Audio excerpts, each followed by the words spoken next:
road to the end of the regular season starts to get near to its end, and with a few races left, it's Loudon, New Hampshire, New England to bring in the next race of this series where the drivers try their might to be those 16 eligible for the chase later on in just a few weeks. Welcome to Loudon, New Hampshire. Welcome to the virtual New Hampshire Motor Speedway, where we welcome you to race number 17 of the 2026 Droppin the Hammah Cup Series season, and our coverage live on the KBueno Racing Network.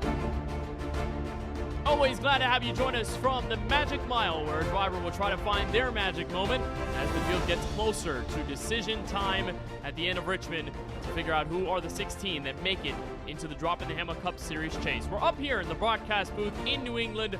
I am Kenneth Bueno. Great to have you with us. It has been a wild season. We're now nearing the final inches before the regular season comes to a close. The chase for the Droppin the Hammah Cup Series championship begins, and it's to the Magic Mile for the first time and only time this season. It has been a whirlwind through many big ovals, especially larger than 2 miles. We went through Talladega, Michigan, Pocono, Daytona, and even Sonoma, if you want to count that as a track as well, over 2 miles. But different tracks, first short track race in a little while since the Phoenix race back in mid-June on June 14th. So it quite frankly has been a while since the drivers have gotten used to the idea of short track racing. We were at Indianapolis in the Brickyard just last Sunday. Cedric Hunter, the winner there, will tell you the details of how that all unfolded. But this season continues to unravel in ways that we are sort of predicting it's going to happen in the same way. However, could always give us new twists, especially with the race that happened here just 1 season ago.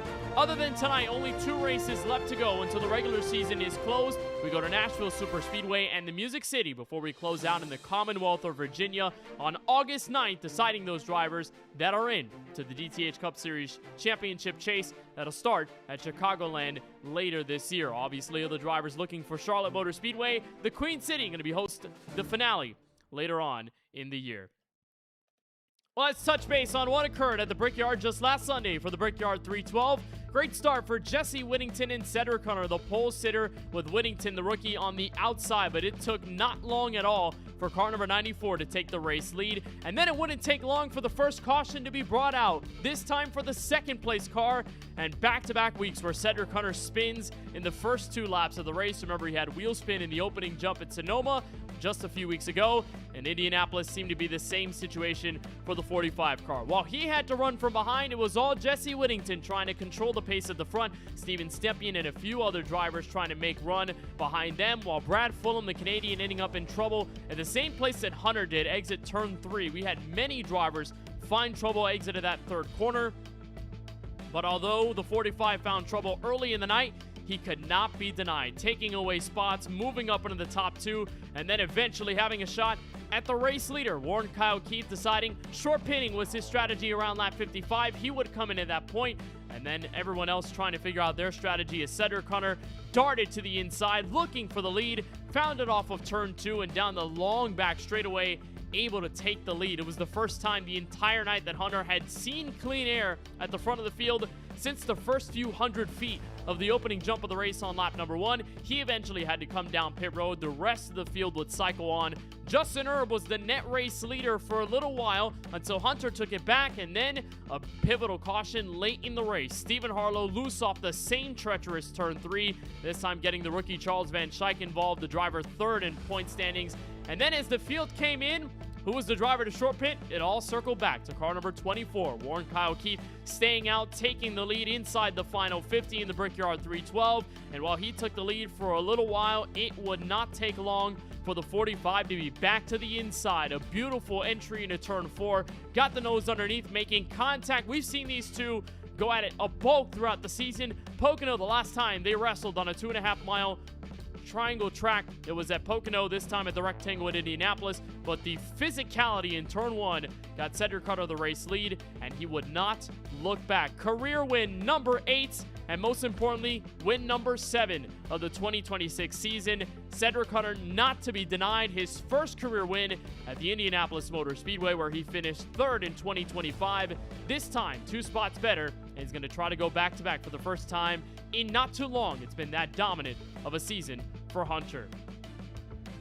So as the 45 car achieves victory lane for the 7th time this season, The green banner right on his name means he is locked into the Droppin the Hammah Cup Series chase. No worries about falling out. He is the brand new points leader, and he has extended his margin by 16 points over Brandon Banks. Things don't change too much when you look at the rest of the scope in the top 5 between Van Schaik, Keith, Stempian, Whittington, drivers who finished relatively well at the Brickyard just last Sunday. They have nothing to worry about, but of course that cut line battle continues to creep up in the mindset of many of those around that bubble. Charles Stevens still 7 points back of Kevin Roy, now the last driver in to the Droppin the Hammah Cup Series chase. We mentioned 16, it's actually 12 that get into the chase standings. We were used to the playoffs last season with 16, but now we reduced that to 12. And you see that red line on the bottom right-hand corner of your screen where Daniel Holdcroft is, and that faint red line that's floating around 19th place Casey Knighton. That'll continue to get bright red once a driver is mathematically eliminated from being able to get into the chase from these good races, even if it carries on from New Hampshire into the Commonwealth of Virginia at Richmond. So Holdcroft is now the first driver on this board to be mathematically ineligible to make it to the chase at the end of the season. So it's going to be a whirlwind to see which driver is able to move on forward and which of those are going to see their ticket basically ripped away from them as these last 3 races continue to find their way into the fold. So New Hampshire Motor Speedway, just the second time that we visit this 1 mile Magic Mile track over in Loudoun, New Hampshire, not too far from where I am proper. 1 mile, just a little over that at 1.703 kilometers, opened back in 1990, has hosted NASCAR Cup Series racing since then. And the one thing about this New Hampshire Motor Speedway, the banking, not a lot of it you'll find in this 1 miler. 2 to 7 degrees of banking in 1 through 4, and only 1 degree of banking on the straightaway. This is a tough track to drive, and because of the low banking, you have definitely a different set of challenges. This is our KBRN onboard lap as I took you around this 1 mile super speedway, or rather speedway in New Hampshire, just taking it through the low banking. We'll see a lot of drivers move around from the very bottom to the very top of the speedway, trying to find the different little crevices in banking that they can find to be able to move on way through. It's trying to be dim on the throttle at the entry of the corner and then try to slam at the exit as the rise comes up. It can be a very quick get around to make a move here at New Hampshire Motor Speedway, and with the way this track is just built, the low banking in general, we have seen drivers get very loose. Drivers like to use the apron as well to get a little more rotation out of these cars, but with the normal short track package we have tonight, 750 horsepower, that's obviously going to make a big difference. Drivers may be just a little bit light on the gas pedal on the right side if they want to be able to make sure they don't end up in an accident as the race unfolds. Again, this is our second trip to this New Hampshire Motor Speedway. Ross Harlow won this event back in season 1, although it did take a strong challenge from Cedric Hunter to make it a close fight at the end, or rather another driver that made it close into the end. But of course it was Ross Harlow being able to step up in front and being able to move on forward. Hunter, who's been the most dominant driver of the season, finished in 25th last time we were here. Obviously lots of trouble the drivers faced over a very long venue, and a driver like Steven Stepien, who is a New England native himself, had the win stolen away from him basically at the end of New Hampshire last season. He's hoping that tonight is his breakthrough for the first time since Auto Club earlier this year. So as the drivers sit behind the iRacing official pace car, let's bring you trackside and give you the starting grid for tonight's race in the 2026 Droppin the Hammah Cup Series season, and our first and only trip to New England and Loudoun, New Hampshire. We're on the pole is the Methuen, Massachusetts native, the hometown hero, Steven Stepien at 29.595 is enough to get the 88 car on the front row, with Warren Kyle Keith on the outside. The 24 car just a spot short of the victory at the Brickyard 312 last Sunday. He's still searching for career win number 1, this time on the outside of the front row to the green flag. Rookie standout Jesse Whittington continues to ascend up the rookie standings and the overall standings in his run for the chase for the Cup, and 7-time race winner this season, Cedric Hunter, looking to go back-to-back after he stormed the field at the end of the Brickyard 312 to win.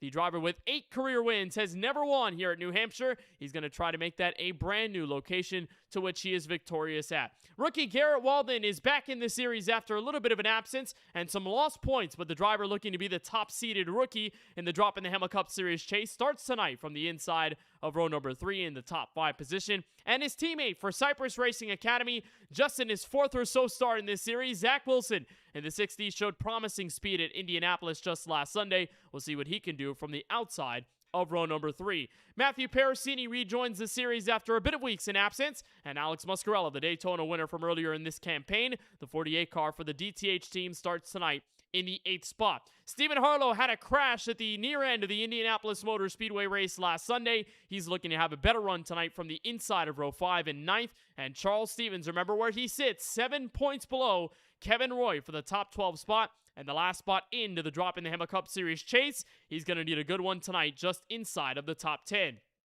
Charles Van Schaik had some damage after a crash late at Indianapolis, trying to recover tonight in his number 23 Ford Mustang from 11th, with James Kunkel on the outside in position number 12. Richard Swavely follows back in 13th, and Lauren Vincent rejoins the series after, as well, some time off. Good to see the 07 back in action from the outside of row number 7 in 14th. Justin Erb is the last driver to set a time in qualifying, with Ray Rogers, the Florida native, on the outside in 16th place. Rest of the field are just settled by their registry order. Brandon Banks included, the driver runner-up in the Droppin the Hammah Cup Series chase standings. He's going to need a good one tonight from 17th, and rookie David Durand in the 98 is 18th at the exit of row number 9. Capping off the top 20, a return to the series for Zachary Hall made his only points-paying effort race at Sonoma, where he won in dominant fashion. He'll try to win a second race in this year from 19th, and Daniel Holdcroft now racing for Just Pride, mathematically eliminated from Droppin the Hammah Cup Series chase contention. Casey Knighton and Kevin Roy are the last two in our 22-car field here from New Hampshire Motor Speedway. So we look at our SKMCars.com race analysis for tonight. 200 laps equates to just 200 miles here from the Magic Mile, 214.6 kilometers. Of course, we are back in the normal short track package. The drivers in the sim probably a bit happy about that, as the admins have been playing with setups over the course of the season, playing with power output. They extended the power output for a lot of the intermediate tracks this season at 737 horsepower, but felt no need to bump up the horsepower more than what we have here tonight. 750 of those horses beneath the hoods of these NASCAR Next Gen Cup Series cars, and it's been a handful to drive through practice so far tonight here at New Hampshire Motor Speedway. It is the hometown driver trying to win at this track for the very first time, with Warren Kyle Keith still searching for a win in general on the outside of row 1.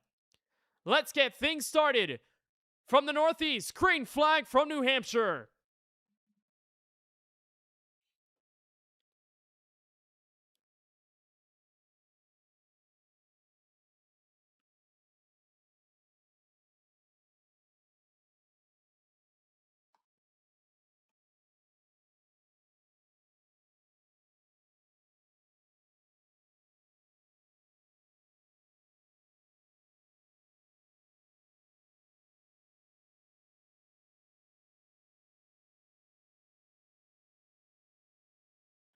And a gorgeous lap one for Steven Stempien gets him out in front by just a few car lengths. You saw Warren Kyle Keith way on the apron, slow on the racetrack. He has now ditched his race car to the inside of pit road. So troubles early on for the driver of the 24, and a caution flag comes out. James Kunkel spun around at the exit of turn 2.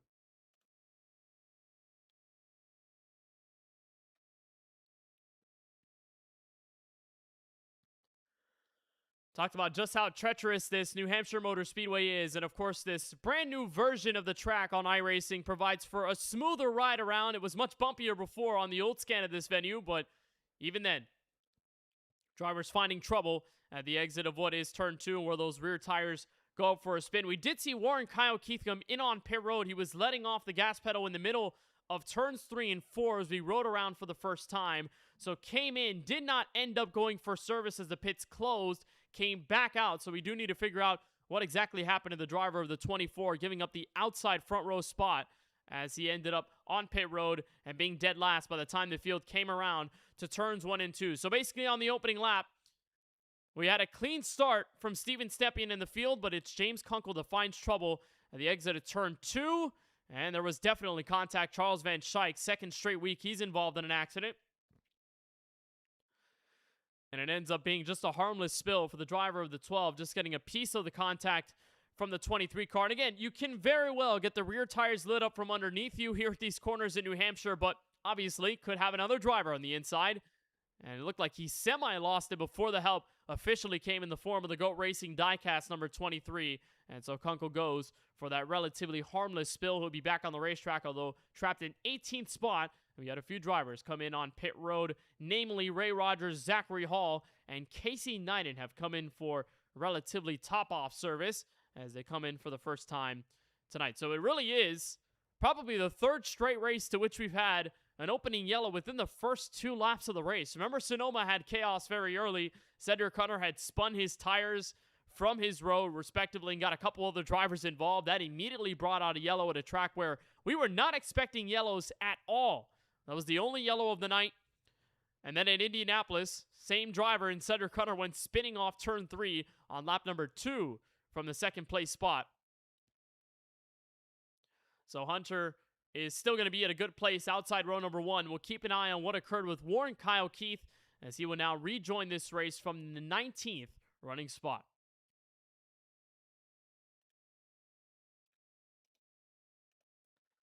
Hunter, of course, trying to beat the record set for all-time wins in a single season by a main driver. Lawson Peel with 9 in his Championship 4 campaign last season. Didn't win the title outright, but did, of course, get to that final race with a chance at the title. And Hunter has already eclipsed the fastest driver to reach 7 wins in any given season and drop in the Hammah Cup Series history. So he is much closer to beating Lawson's record.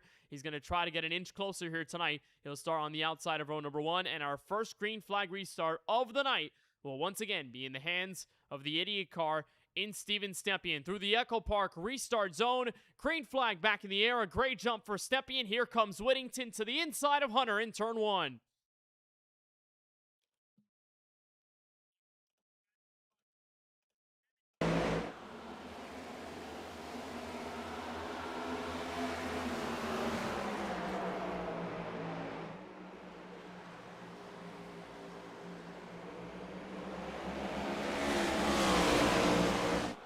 Single file, side by side in the middle of the top 10. Here's Matthew Perosini diving to the inside of Alex Muscarello. First time we see Perosini in a little while. Hasn't made a start over the deep summer months in season 2, but good to see the rookie driver back in it.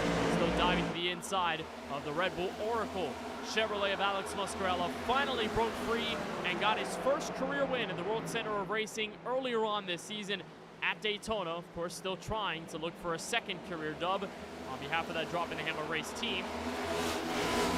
Officially cleared down the front straightaway as they come back to turn 1. We'll see a lot of drivers jostling for lines and grip around this New Hampshire Motor Speedway. And of course, that progressive banking, even if it's very little, from 2 to 7, it does allow for a little bit of moving around once the rubber picks in. We have seen drivers with different preferences, what they prefer to have with their race car, whether they like it to be a little looser in the center of the corner, whether they try to use the seat transition banking to be able to weave that car around the corner and get better throttle output off of the exits.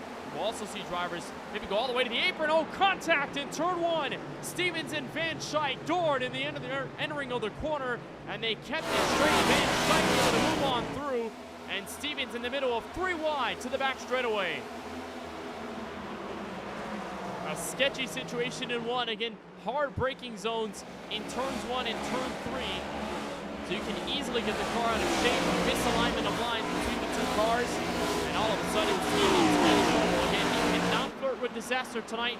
Only 7 points adrift to the top 12 cut line to get into the Droppin the Hammah Cup Series chase. And he's going to lose an extra spot here in turn 2. Here comes Warren Kyle Keith coming from that pit road sequence at the very end of the caution period. And lap number 2, just slowly finding his way back to the front of this field. He's now made his way up to 8th place. He restarted this one back in the 18th or 19th spot. And all of a sudden, Zach Wilson is starting to put the pressure on the 7-time race winner. We saw a lot of speed from Wilson in the Indianapolis Motor Speedway race just last Sunday. It has been a very successful start to the campaign for the driver out of North Carolina and the recent joinee to the Cypress Racing Academy team. And those teammates running 2nd, 3rd, and 4th on the racetrack make that also 5th and 6th place. Garrett Walden, Matthew Perosini, middle wall this round, 3rd, 4th, 5th, and 6th. Those 4 cars all in line. Well, Wilson applying the pressure on the rear end of Hunter while Stepien has pulled away to the tune of almost a full second. Hunter nearly sideways as they came off of turn 2, but they'll stay single file for now, and we'll continue green in our race here from New Hampshire. So again, we had a great race here last season. Of course, plenty of those cautions coming out off of turn 2. That seemed to be much like turn 3 last weekend, the treacherous spot on the racetrack all night long. And although you don't have that much banking to support you here as you come into the corner on speed, you do have a lot of the banking that goes away quickly. You do see a little bit of a crest at the exit of turn 1 and the exit of turn 2 as well. And you can see a lot of these cars potentially getting sideways through the transition of the banking, and especially how that apron comes in. Could be easy to rotate the car when you're feeling a little tight, and that understeering feeling on the bottom end of the next-gen car. But for the most part, if you have a loose race car, it may not be the best situation for you, as Keith tries to work on the driver of the 23 for the first time here tonight. As Keith uses the inside, you see all the different lines at work very early in New Hampshire Motor Speedway. And of course, we've seen with the recent additions to the dynamic track model here on iRacing, you can put a lot of pressure on just a single lane. And already Keith exploring the middle of the outside lane, trying to make sure that works in his favor, using the throttle output off of turn 2, trying to get a good run on Van Schijk. That battle has simmered down. That's what's going to be for the next spot in the top 10. That's 9th on the racetrack as we see it.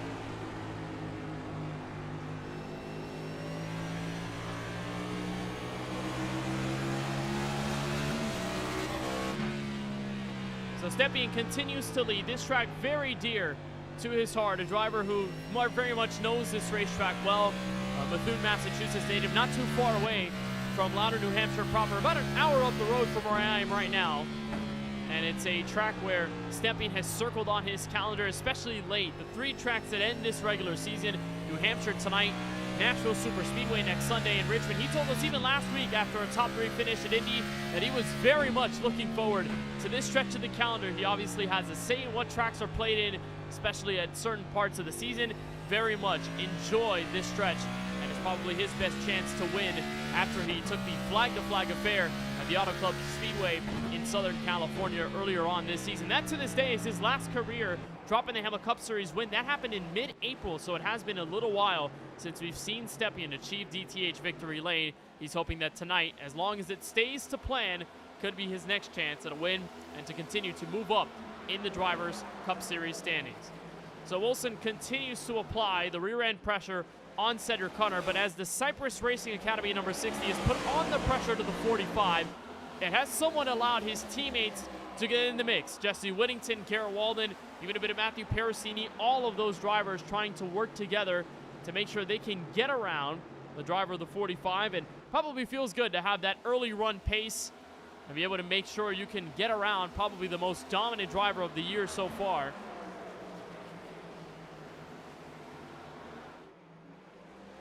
And it's one of those where Wilson feels he probably has enough pace to be able to get around Hunter and try to make inroads on the race leader, but the longer he stays behind the 45, it's not going to last too long for him. But it will take a long time if he tries to catch up to the leader, as he is now just about 2.5 seconds adrift of the top spot driver, and 2.1 clear is Stepien over Hunter in the second place spot. So it probably will take a long while before anyone can catch up to the driver of the 88, as long as we don't get a caution in this first long green flag run. Of course, we only went 2 laps green before that spin with James Kunkel came out. The 12 car has now recovered to 19th place. We did see a few drivers come in on pit road.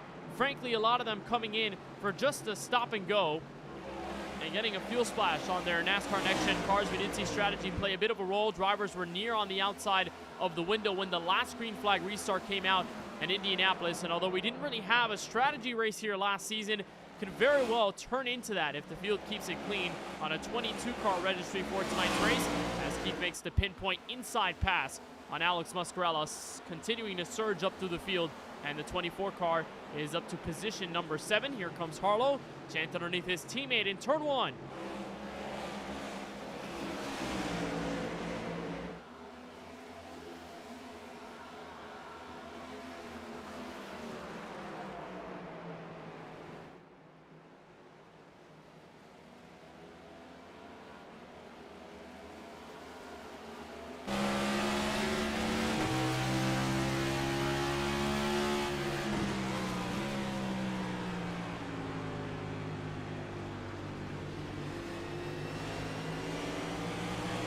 for with Stephen Harlow, trying to get around his teammate at the exit of turn 2, this time by, and denied in the entryway off of turn number 2 to the back straightaway. You see how hard the drivers have to get on the brakes here in New Hampshire. You can get very fast in a very big hurry in Loudon. And of course, we do talk about the higher horsepower output. Oh, sideways off turn 4.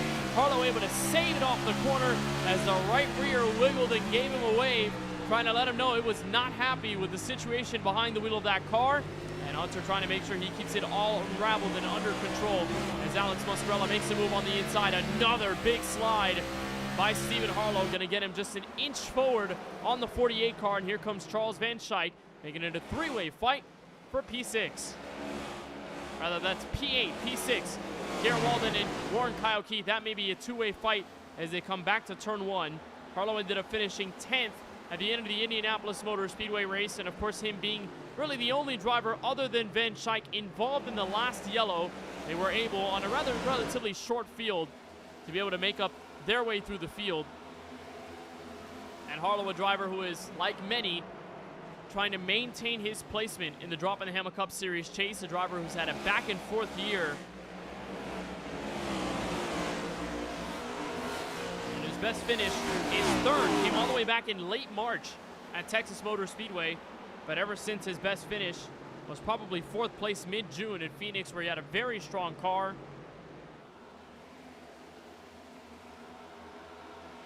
And tonight, trying to make up some headway. A very quick driver on the racetrack right now, 30.569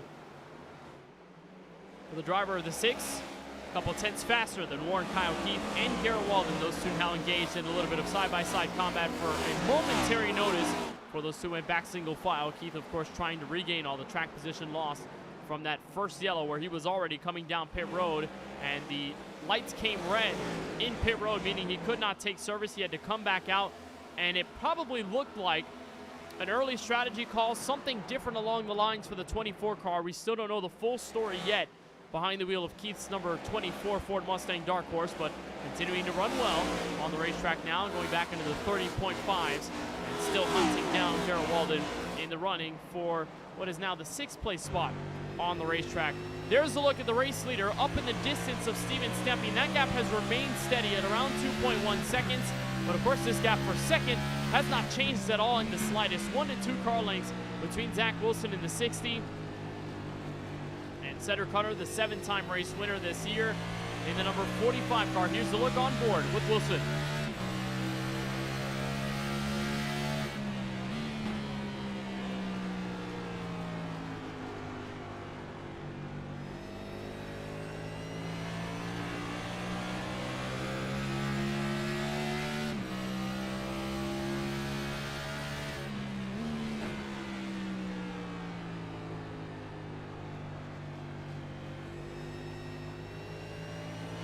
Wilson just flails back. Nothing he could do. A couple mistakes there off of a few corners. Caution flag out for the 2nd time tonight, and it is Stephen Harlow, the driver, in trouble.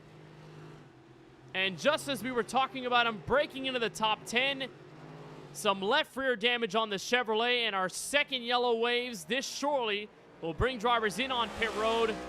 And there's the look from Harlow on the bottom right-hand corner of your screen. Not happy with the result, as he was just fighting for position. We saw him sideways as he was trying to get around his teammate a few laps ago in Alex Muscarella, and now going around to bring us another single car incident, this time our 2nd yellow flag coming here from Loudon, New Hampshire. So here's a look, 3-way fight for 6. Harlow charging on the inside and a deep dive in the corner, took it through the apron and bam, into the side of the 43 of Garrett Walden. And again, for the 2nd straight week, Charles Van Schaik with nowhere to go. And the 6th car goes for the spill. And the entry of turn 1, what a bizarre entry for Harlow. Tried to get the 2-for-1 as Keith made the indoor entry on Garrett Walden. That was the battle for 6th. And this was the 8th place car of Harlow, slapping the wall off of turn 2. And take a listen. And just got way deep on the brakes, tried to send it in front of Walden, but couldn't quite clear the Walmart Chevrolet. And there was nowhere for Van Schaik to go, slamming into the rear end. That's hard damage for Stephen Harlow, who he and the field have come in on pit road for the first time tonight at lap number 30, stepping the first driver out. Cedric Hunter falling one to 3rd place as Zach Wilson gets a relatively quick 9.9 second getaway at the exit of the box.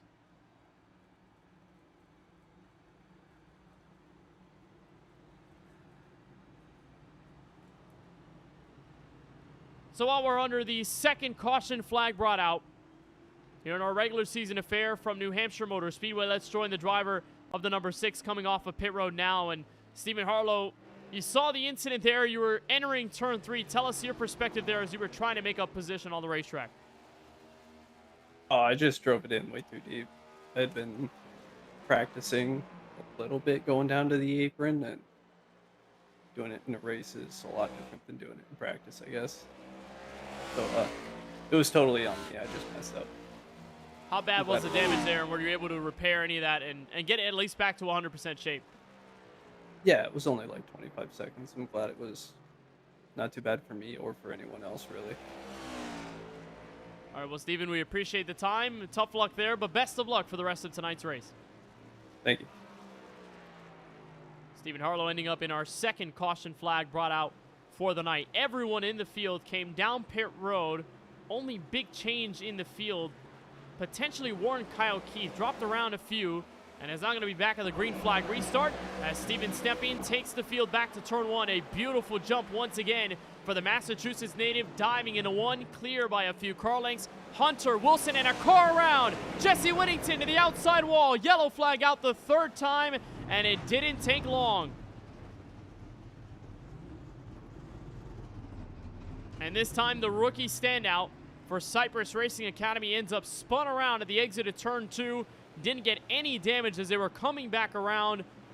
But we'll lose all of the track position as he had a high start tonight, was running in the top 5.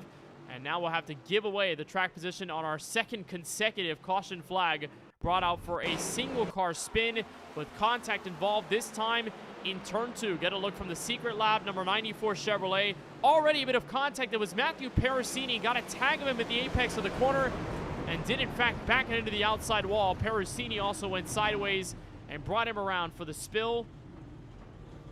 And that eventually bringing out the yellow on a huge stack up. Could have definitely been much worse.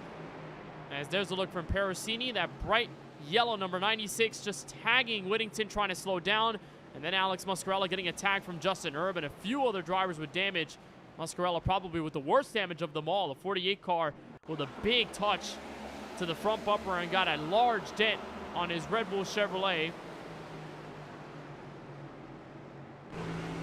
Here's the look from on board the 48 car. And it's not much, but it's enough to do enough damage to potentially hamper the front end of his car. We've noted before on the next gen how that kind of front end damage could easily spell the end of your race. We know engine damage is a problem. Radiator damage could very well overheat the car running by itself. And we've also noted even at tracks that don't require that much downforce, any of denting, especially right in the heart of the front end of the race car, could be enough to make that car turn very little in the middle of these corners. And when you don't have that much banking to help you at this speed, it probably will be much worse. This is one of those tracks where if you have a right front going down and the conditions of understeer are already present early in the run, if you continue to wear down that tire, it is going to get much, much worse. The banking isn't helping you. You're going very slow in the apex of these corners in New Hampshire. We've talked about drivers downshifting on a majority of tracks this season. This is one of the few, maybe a couple Phoenix Raceway with that, probably Martinsville as well, where you will have to go down to 3rd gear at times to be able to get enough acceleration off of the corner. Of course, that does more damage to the rear tires at the end of the run. If you do end up cooking those, then it can become the opposite problem of the understeer, and it's a car on the verge of spinning out most times. That's the situation we see here in this New Hampshire Motor Speedway. And again, a hot track temperature right in the triple digits, 100 degrees from the sun peeking out in this afternoon sky on a partly cloudy afternoon here in Loudon, New Hampshire. And that is obviously not enough to scurry away the sun and the heat at the end of this thing. Of course, things might calm down and cool down by the time this race is all said and done, but still a long way to go. A lot of chapters to write here in this regular season affair. From the Northeast, another green flag restart in the Echo Park Automotive Restart Zone, and it's another getaway for the Chevrolet Accessories number 88 car. This time Wilson hunting to the inside of the 45 car of Hunter, the bright pink Hello Kitty Toyota Camry, making it single file through the top 5 again to the back straightaway.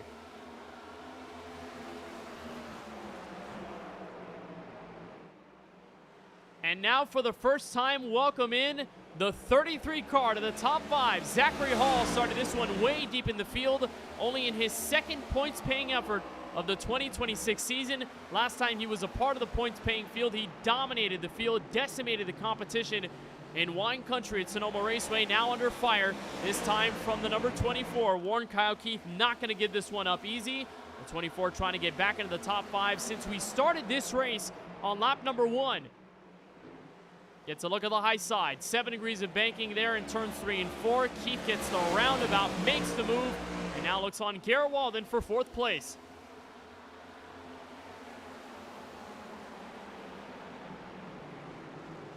Talk about a season of spoiling for Zachary Hall, who before Sonoma had only made a prior start in the All-Star race, made it through from the Open to the main affair at Charlotte Motor Speedway, but we had not seen him in a points-paying effort.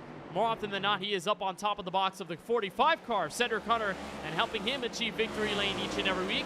But tonight feels the New Hampshire pretty good shot. He can try and find victory lane for just the 4th time in his career, rather the 3rd time in his career. And has a feeling he could do it, although he's back trapped in P6, while a few of the drivers do battle in the middle of the top 10. Cut line bubble driver Chuck Stevens has settled nicely into the top 7. Remember, he had been bumped out of the top 10 earlier on tonight, but he's been able to move in through some of the trouble that befell some of the drivers in front of him. And Brandon Banks running calmly in the top 8. Remember, he was one of those drivers tonight to not take a time in qualifying. We mentioned how track position has been such a big talking point over the course of the season with this next-gen car.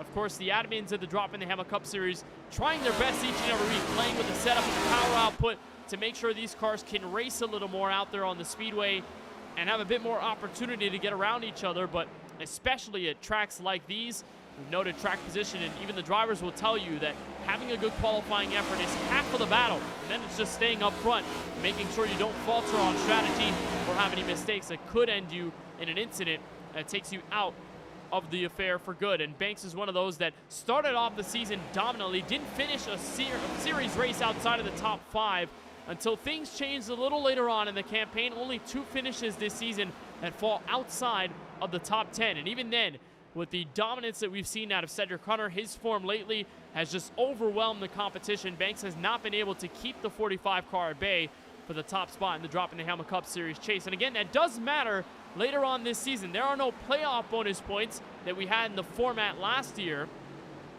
There is still the overall points reset, but if you are able to point your well way enough through the first few races of the regular season and even the chase, you can easily get right into a sweet spot where all you have to do is just finish well and you are the champion at the end of the year. Banks is hoping that Hunter doesn't drift too far away from the limelight and that Banks can step back into the spotlight and be the driver to watch for Drinking Rose Racing to try to get them their first ever series championship, as Banks is really the only DBR Chevrolet that's in this field tonight. Kip Easley has shown up a few times this season, but he has not been here over the last few weeks, and that does include tonight here at New Hampshire.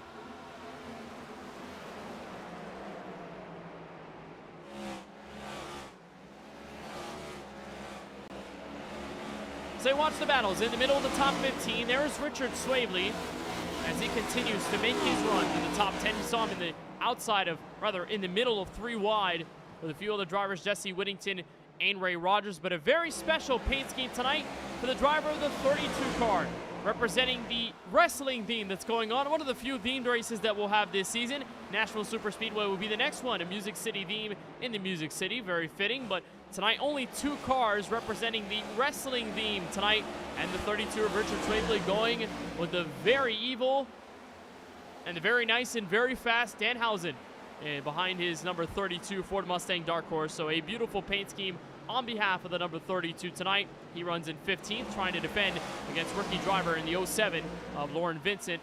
But Swavely having a moment off of turn 2 a few laps ago.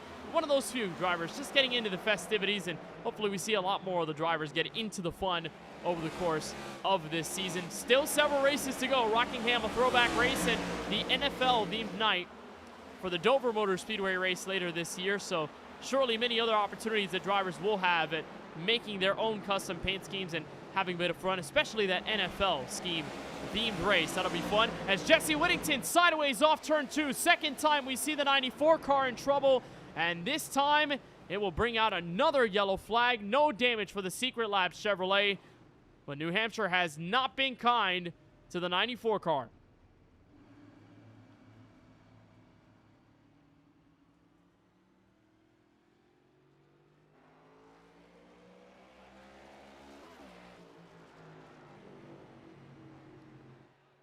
Whittington was in the midst of getting back to the top 5 where he started this race. And some frustration for car number 94 as he ends up in another spill off of the same corner he had the first set of problems that got him into the outside wall off the restart. So here's a look trying to get underneath the WeatherTech Chevrolet of David Duran. Shut down the opportunity to get in the inside off turn 2. And it was more than enough to get the 94 car sideways and out of shape. Take a listen.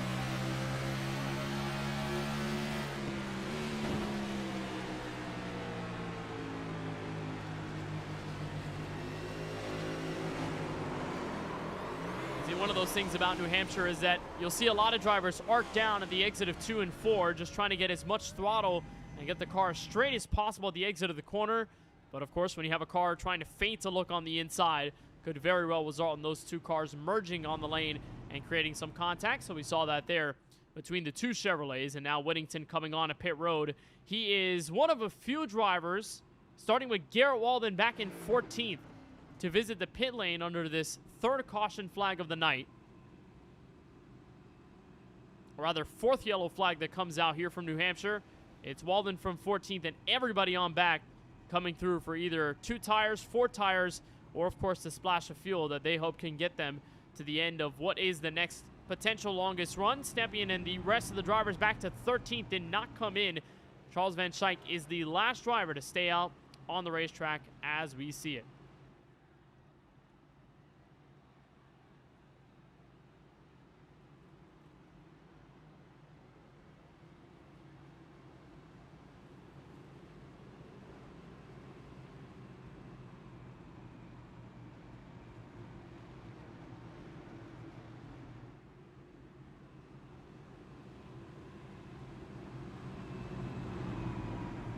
So we'll be ready to go once again in this race from New Hampshire Motor Speedway. Stepien finished this race last year back in 20th after starting on the outside of the front row. Safe to say that after the crash he suffered then, he was wishing he can take that one back. Tonight has been absolutely flawless for the driver of the 88. He didn't lead a single lap in New Hampshire last season, but he's led a bulk of them tonight. And he's practically led every single lap since the drop of the green flag. He's been able to get away greatly on the restarts. Can Hunter respond and keep him honest as they come back to turn 1? Pace car makes the ditch to the entry of pit road through the Echo Park Automotive restart zone. Stepien gets away, clear before turn 1. Battle for second.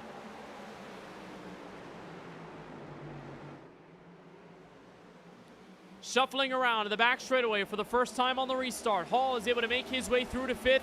Warren Kyle Keith tried to poke his nose in the hole on the outside of Zach Wilson. Couldn't quite get the Chevrolet to be under fire into turn 3. Here he comes, rummaging from the high lane. What a drive. Warren Kyle Keith making his way to try for 3rd. And that's been the line that's worked for him all night long. He has been the only man to experiment with the way outside, and it's worked for him in his favor this time, trying to hold the outdoor on the 60 car of Wilson. That'll help the top 2 pull away. 0.3 of a second between Stepien and Hunter as they come back to turn 3. It's Keith out in front, pointing in line through the apex. Wilson tries to plant the throttle. He cannot do it. Keith is able to clear, at least momentarily, and move Warren Kyle Keith back into the top 3 for the first time. Again, we saw the heroics between the 24 and the 45 in the last green flag restart at Indianapolis last Sunday. And it took a few corners for Hunter to officially make his way by and potentially see the trilogy closed out in this hard knock battle between the 45 and the 24. But this time, Stepien under more fire than the last restart. Again, he's led every single lap. He had a max cap of around 2.1 seconds under our longest green flag run. Here comes Hunter. Dive to the inside in the middle of the apron, trying to get as much rotation as he can, and he cannot get there. Stepien remains up front, car length or 2 separating the leaders, but this fight for the lead is not over in the slightest. That's one of the fun things about New Hampshire. You can explore anywhere. We've seen Keith at the very top of the speedway. We've seen Hunter at the very bottom. First driver we probably see tonight use the apron as a proper line. And because this track is so flat, you can make up some ground, especially the entry of the corner. That's when Hunter has been able to be the faster car of these two as they came around to the back straightaway. But it's Warren Kyle Keith not too far behind, 3/10 off of Hunter's Toyota Camry. So at this point, you ask yourself, is there going to be a time where Hunter has to play it a little more safely if he tries to lunge it in on the inside of the race leader or off of this restart? Is this the only chance that Hunter has of being able to steal the top spot? And if it's off or not, then so be it. And he'll play the defense on Keith and Wilson if they end up catching forward. But so far, Hunter has no worries. Still a few car lengths that separate him and the St. Augustine, Florida native, the driver who spent his time off of the track as a discount tire specialist, trying to hold off Zach Wilson. And now the other Zach in the picture, Zachary Hall, of course, making his entryway into the top 5 earlier on this evening. The Category 5 esports driver trying to nudge his way into the top 3 for the first time all night long. And we've seen some of that pace from Wilson over the course of the series, only in his 4th career start. But Zachary Hall has been very impressive through some of these long runs. We don't necessarily categorize New Hampshire Motor Speedway as the track for Zachary, as he finished this race back in 9th place from 18th back in season 1. But it is still a place where he feels relatively confident he can achieve Droppin the Hammah Cup Series victory lane. And so here he is within half a second of the driver in front. They have since pulled away to the tune of nearly a second and a half over Charles Stevens, who has occupied 6th. He has settled in this spot. And how about the recovery drive for James Kunkel in this progressive Ford Mustang Dark Horse, the SKM team driver. Remember, he was the driver that brought out the first yellow of the race on lap number 2 at the exit of the 2nd corner after getting loose and then having a bit of contact from behind. But what a comeback effort this has been already through the first 57 for James Kunkel, making his way into the 7th spot and trying to, of course, make headway. Still a 10th slower than Chuck Stevens the last time by, so potentially could be under the efforts of what may be a 3 or 4 car battle that builds up David Duran at the back end of this train. Stephen Harlow behind after the damage got fixed from his crash here in turn 3. And of course, Brandon Banks, the 2nd driver in the Droppin the Hammah Cup Series standings, entering tonight's affair. The South Carolinian trying to make his way into the top 5 for the first time tonight. Here comes Zachary Hall, point to the inside, dive in turn 1, and an easy position gain for the Category 5 Esports Toyota Camry, making his way right through Wilson in turn 1. Plenty of pace, about a few tenths faster than the Cypress Graphics Chevrolet. And so Hall slowly making an effort into the top 3. And again, if he can take that spot away from Warren Kyle Keith, that may be even better of a note for Cedric Hunter to listen to. Again, he's a driver that's competing for the championship. His teammate is not. He's here for race victories, and although we have noted the 2 friendly drivers in their competition with each other, Hall tries to help Hunter mostly on each and every week of this season, but when he's on the racetrack, he is there to win it, and Sonoma was no joke for the driver of the 33. Hunter even told us in the interview when he rallied back to finish 2nd, he knew Hall was going to win that race. He knew there was going to be an absolute clinic from his good friend and teammate, but it was all in friendly competition. And if Hall can get his way to Keith, put some pressure on the target CVS number 24, there could possibly be an open airway for Hunter to pull away, as he's now fallen short of the race leader to the tune of about half a second.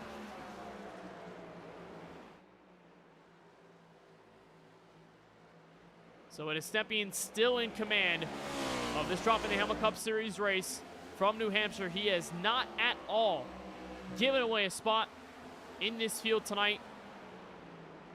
And he has been able to do such a fantastic job at maintaining pressure and being able to pull away when the time matters, especially when we had that first long green flag run after the first yellow came out on lap number 2, as Keith continues to try and work on Cedric Hunter in this battle for 2nd.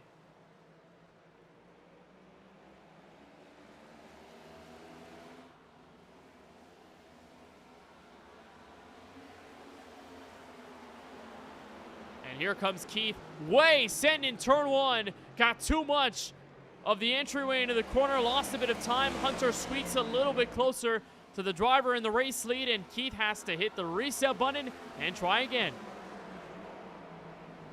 It's been one of those kinds of races for Warren Kyle Keith.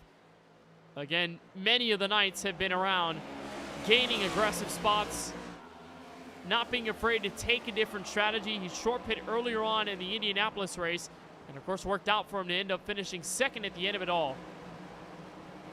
But told us he's still close, still his emotions, his effort at trying to get to victory lane this season have all been squandered either by a crash, some bad luck, or just not being the best car at the end of the night. So he's hoping tonight is the difference maker in this race. He's still experimenting with the high side, and Hunter is still gaining ground on the race leader. It has not been a pull-away effort for the driver of the 88 car. Hunter that time by just a hair faster, 30.443, while Stepien set a 30.489. It has been a relatively stable set of laps between these two cars. The advantage in terms of Hunter, I did not see that long-term pace in the first run earlier in this affair, so there has been something changed on behalf of the Canadian, trying to go for win number 8 in this 2026 season, something we have not seen since Lawson Hill did it in season 1. But even then, the level of profound domination we've seen from this bright pink Hello Kitty Toyota Camry, it has been insurmountable in some ways. A 16-point gap to Brandon Banks at the very top of the chase standings, and after Indianapolis, locked his ticket to the postseason as he tries to go for his first career drop in the Hammah Cup title, and following the tracks of his teammate a few spots behind him in Zachary Hall, and make it 2 for 2 on Category 5 Esports Championships in this series alone. So top 3 only separated by half a second, and 4th and 5th aren't too far behind either. You can put these 5 cars under a blanket of 1.2 seconds. It has been that kind of run as Stepien continues to look in the rearview mirror. His fiercest competitor right to the inside, trying to make an effort. Here's the Charlie Bauer photography onboard camera with the hometown driver. Hunter this time, better arc in 1 and 2. He is there for the race lead. First battle for the top spot we have all night long as Hall makes an effort for 3rd on Warren Kyle Keith down the back straightaway. Dive in turn 3. Hunter is there. Hunter is clear, and through the banking, Cedric Hunter, new race leader to lap 69. What a pass. And Stepien is not done yet.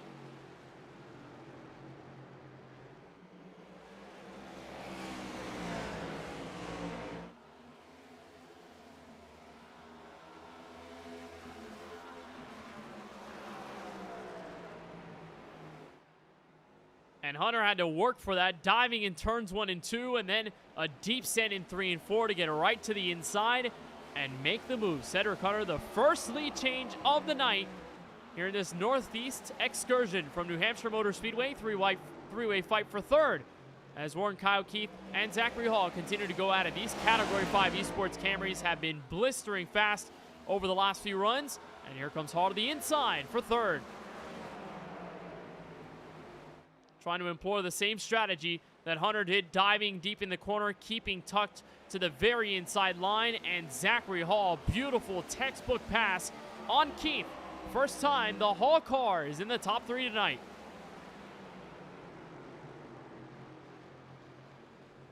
So those cars continue to do battle. Wilson in the background, getting underneath Keith in the potential fight for 4th as the whole mid-pack tries to sing their song as we near the halfway mark of tonight's race. 29 laps to go until lap 100 on a race that has gone mostly green.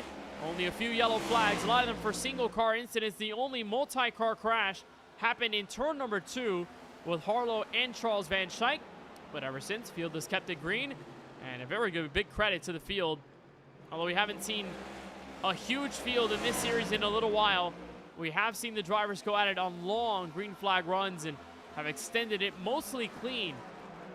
So a big credit to the driver base in this series, and you can ask a lot of drivers in this series why they run it, and many of them will tell you just the outright competition, how good the field is and how clean they can run races as grueling as this one. On a hot track temperature, Stepien again tries to open the door on the inside of Cedric Hunter, pushing him wide at the exit of turn 2. But again, every waning lap that Steven Stepien finds a failed attempt at getting to the lead.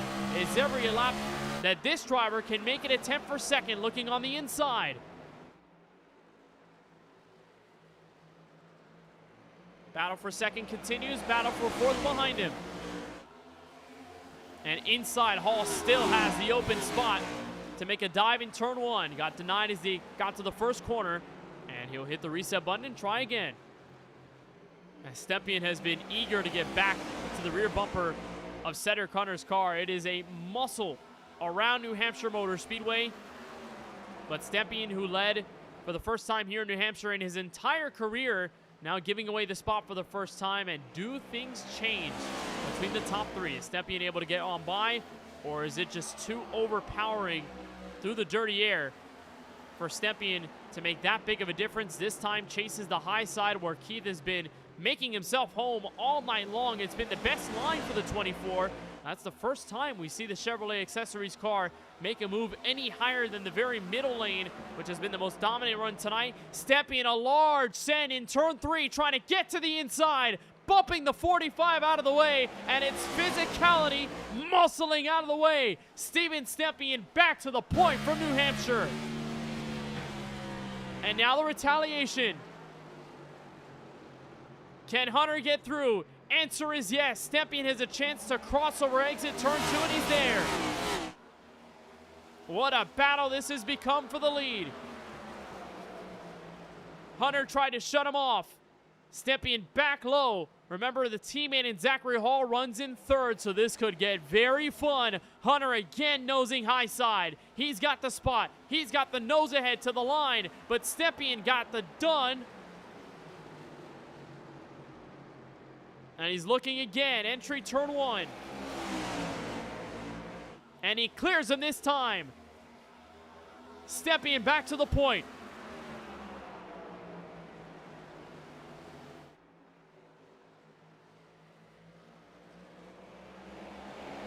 What a drive from Stepien. No shyness on behalf of the 88 car. As continuous fighting happens in the top four, and every single lap, the drivers have gone side by side. Those third, fourth, and fifth continue to lick their lips. They see the opportunity right in front of them. Here comes Hunter again back the inside on the right side of your screen. Camera from Stepien. Hunter again takes the lead. Stepien has to look for the crossover. Chases in the dirty air. Looks for the nose underneath. Tries to get Hunter loose at the exit of two, or rather four, and it works. Here he goes. Back to turn one for the lead. What a battle this is shaped up to be from New Hampshire. And Stepien wrestling this car off turn two. He cannot get there. And Cedric Hunter back in the stable race lead position. But as we approach the halfway mark, how sketchy will it get?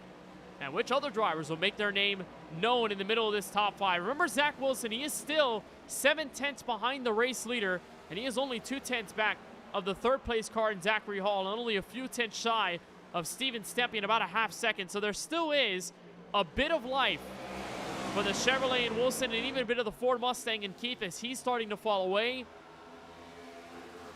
Well, this has become the fight of the year between the two best drivers here in New Hampshire. Hunter yet to be denied again this season.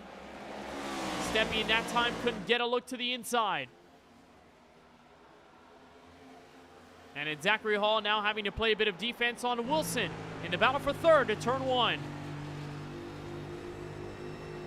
Here comes Wilson, dive to the bottom, looking for the way in, and can't quite find the exit on the inside either. Had to bobble there at the exit of two, and allowed Hall to get right back in the settle to the top three. Keith with a large send, trying to take it to the high skies here in New Hampshire, and it doesn't work in turn three, so we try again as this top five all separated by at least a second and a half. Remember the distance back from the race leader to the sixth place car in Matthew Pericini. That gap sits at around 4 seconds.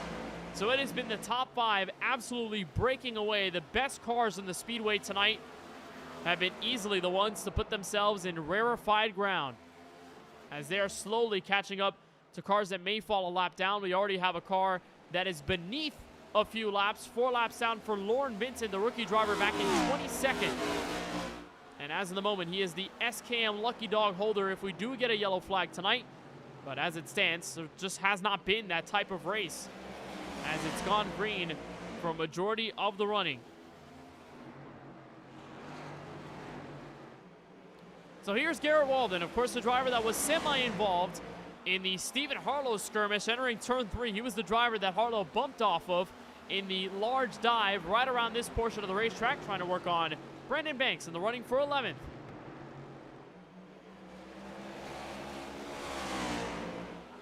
As our Charlie Bauer photography onboard camera with Walden, driver trying to beat Charles Van Schuyck for the best-seeded rookie in the Droppin' the Hammah Cup Series chase standings. Van Schuyck running up in the 8th spot, so it's a ways for the 43 car to make his way through.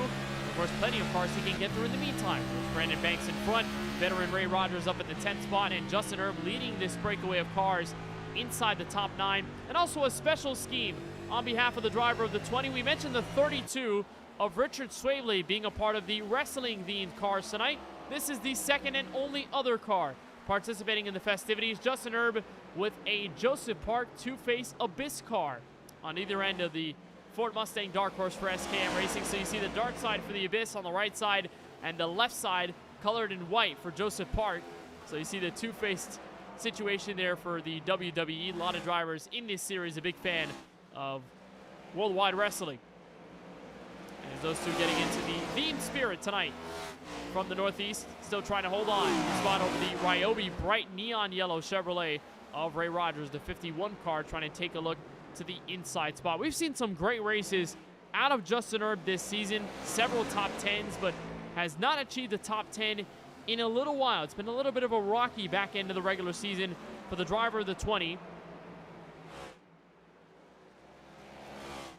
Well, they did get a top 10 P6 from the Indianapolis Motor Speedway. Sonoma was another top 10, but finished 21st. Back at Daytona, finished 15th and 18th from Pocono and Michigan. So those two tracks not necessarily kind to the driver of the 20, but doing a solid job tonight, just trying to hold on to a spot right in the top 10. As Ray Rogers, Banks, and Walden continue to apply some of that pressure. So Zachary Hall fell back another spot. Warren Kyle Keith has found some longevity in his Ford Mustang Dark Horse, was able to get around the driver of the 33. And the same goes for Zach Wilson over the second long run. That equates to about 58 green flag laps that we've run since we last took the restart. Still 0.3 of a second that separate second and third, and also the same distance of time that separates Hunter, the race leader, from Stepien back in the second running spot. So it has been one of those few races that has settled through. The drivers are now starting to think about what their strategy looks like as we near the halfway mark of tonight's race from New Hampshire Motor Speedway. It's been a good one tonight as we continue green on the KBueno Racing Network. You're tuned in to coverage of the Droppin' the Hammah Cup Series, race 17 of the regular season. We'll take a short side-by-side break, but do not step away. We'll be back right after this.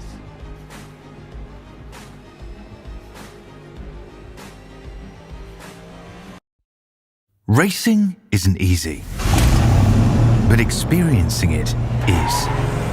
iRacing puts you in the driver's seat with the industry's leading sim racing game. Drive on laser scan replicas of the greatest racing circuits from around the world. Go head to head against other drivers chosen by skill-based matchmaking to ensure competitive racing at every level. Compete across all your favorite series.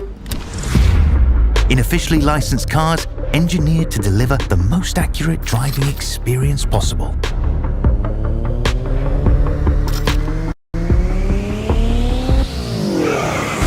Join a race or host your own with players from across the globe. Race against the computer or in a league with friends. Feel the thrill behind the wheel. Visit iRacing.com.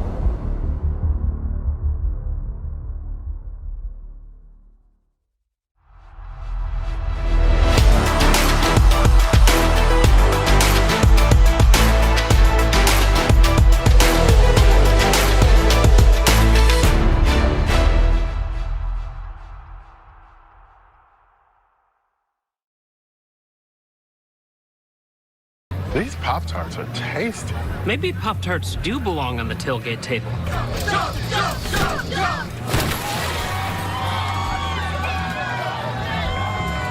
Pop-Tarts, a lineup you can eat.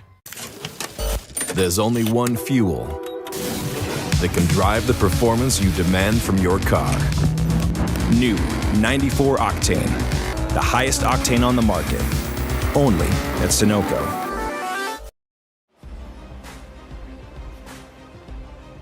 And back live from the virtual New Hampshire Motor Speedway as we continue coverage of race 17 in the regular season of the 2026 Droppin the Hammah Cup Series season, right here live on the KBueno Racing Network. You are watching the first bit of lap traffic come into the foreground just barely from this race leader here, the 7-time winner this season, Cedric Hunter, looking for career win number 9 and a record-setting 8th win this season, trying to match down the record set by Lawson Peel in season 1 with 9 race victories in a single campaign. Hunter still up in front by nearly 7/10 of a second over Steven Stempien, who had been the most dominant driver of the night up until now. And we rejoin you at the right time. Green flag pit stops have just begun, and it's the 60 of Zach Wilson to bring us started with 5 laps before halfway.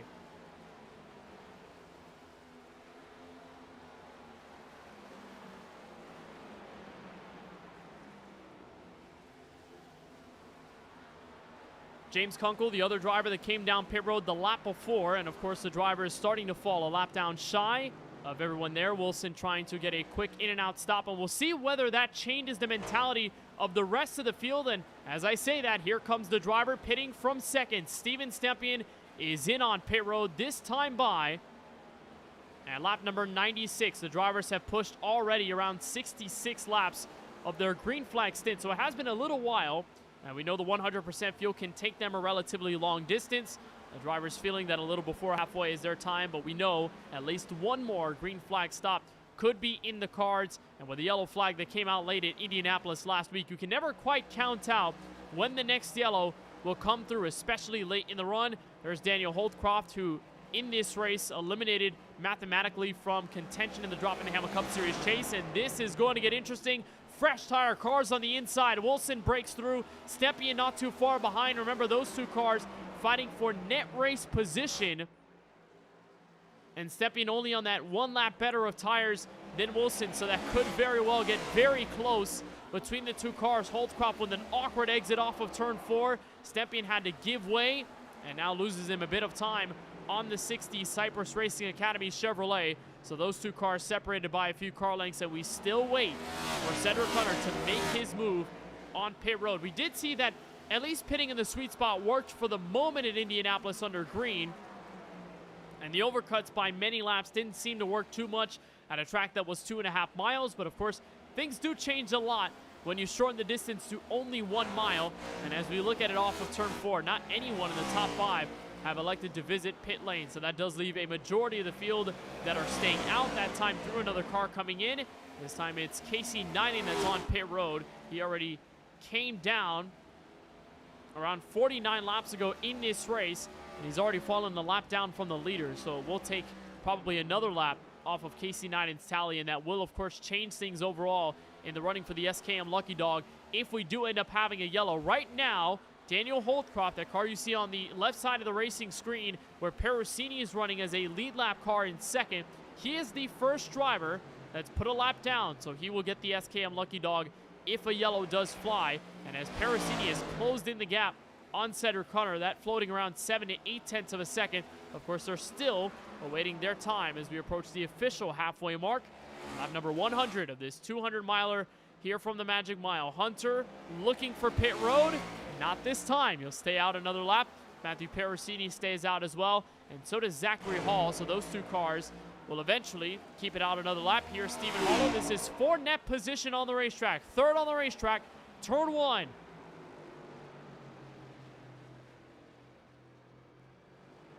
And those two cars on the same set of Goodyear Eagles, and a big spot gain from Harlow, who of course had that left rear damage off of the spin in turn 3 and did a nice job. Only had about 25 seconds of repair, as he told us there on the interview, under the yellow flag. And so it'll be a little bit of time before Harlow decides. He points his nose to the inside. He is on pit road at lap 101, and that continues to believe the Category 5 Esports Toyota Camrys in Hunter and Hall. Perusini stays out. Charles Van Schaik has waited the extra lap. Brandon Banks and Ray Rogers, part of our best side-by-side battles in the mid-pack, have as well decided they are not coming down pit road, and Hunter just sees clean track. You can tell just how long he is waiting to get on the throttle. Take a listen on board with the race leader.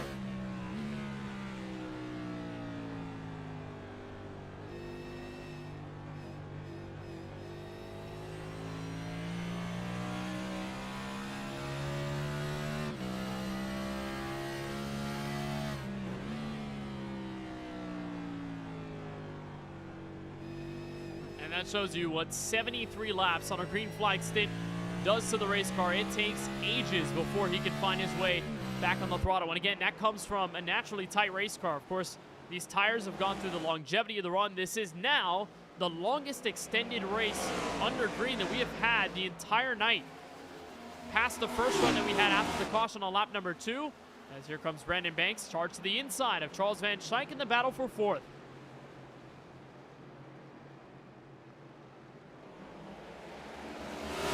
Going at it with each other. Ray Rogers and Garrett Walden not too far behind. Those cars also have not come in, so make that approximately 8 cars that have yet to visit pit lane over the course of this race. They are extending it as physically long as possible. And again, you can go longer on a tank of fuel. We might be in the parry to where some drivers are trying to go right at the edge of the final fuel window so they can chop off the extra pit stop that could await some of those that did come in over the last few laps. For Stepien, for Zach Wilson, and maybe a few others, their trip down pit road here most recently may not get them to the end on the final stop. Oh, James Kunkel sent it deep in turn 3 on a treacherous zone in the middle of lap traffic. Van Schaik and Banks are able to escape scot-free. Casey Knighton on the inside, but a huge scare for those drivers now sitting in the top 5 as Zach Hall has elected lap 105 is his turn for pit road.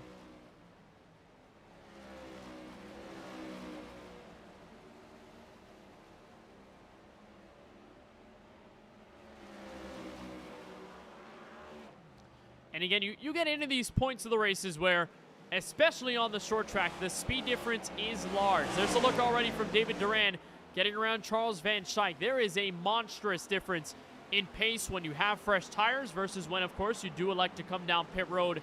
And so that degree alone, that merging of cars on the racetrack at different levels of pace, can easily bring out a yellow flag. We've seen that happen before, where somebody on fresh tires gets a little eager. They try to go for a space that closes up quickly on a slower car that just cannot get through there as quickly. And then you eventually have that merge that creates the yellow flag, or possibly someone slower impedes on the faster car. In turn, could be both sides that create the contact. And so many times over these races, we have seen where drivers on cold tires, drivers on old tires get very, very sketchy, and it could easily result in contact and a caution on the racetrack, but we've gone halfway so far. Obviously, it's still open door for any cautions to come out late. It happened in Indianapolis, right at the edge of the fuel window. Who's to say it can't happen? And maybe the calling card for drivers like Hunter and Perusini, who will come down pit road and have to give up track position. But the only good thing about it is, if they go long enough, those drivers who came down pit road most recently may have to come in an extra time. So that in turn will freeze track position if there are no mistakes on pit road, and thus will allow Hunter, Perusini, and all these drivers that have stayed out until this point to be able to make up all that ground back and keep themselves at the front of the field on relatively new tires. So it is still a long way to go. Hunter, at this point, is going for the long overcut. We have really not seen this at all from the 45 car. In fact, we've seen the opposite from Hunter and the Canadian over the course of the year. It's Perusini, though, that's pushing it on the inside. This is the battle for the lead on a difference of 18 lap fresher tires to the betterment of the Dynamite Creative Company, number 96 of Perusini, who will lead his first laps tonight at New Hampshire Motor Speedway. Not by much as they come to turn 1. But it's Stephen Harlow, a dive in the first corner, almost got to the rear end and stuffed the 45 car. Again, that's the battle for the normal race lead, while Stephen Harlow is trying to get around as he starts this one from 13th. He is now the first driver a lap down until this moment, so he has officially unlapped himself. We stay green. Perosini is out in front. The fresher tires will help him break free. And is that the calling card for Hunter to come in the next few laps?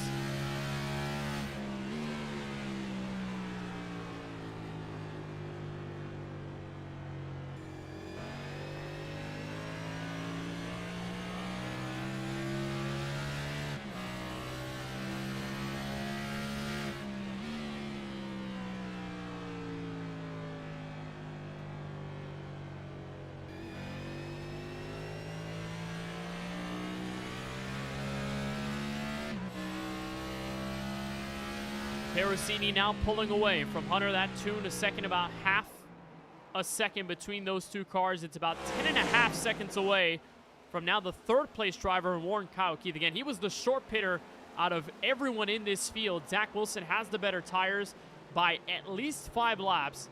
And then we noted Steven Stepien, the drop-off he's been on, 1 lap better tires than Wilson, but in the curse of trying to get around the lap traffic in Daniel Holtcroft, could not find his way around, and so Stepien has had to work a lot harder tonight to be able to get back to the top spot. While it's only those 2 cars in the 96 and the 45 that have yet to visit pit road. They're going to try and make this at least a 1-stopper to the end, while the rest of the field figures a 2-stop is the most efficient strategy for them. Perosini getting his first laps led in the series since May and Talladega Superspeedway, where he led 7.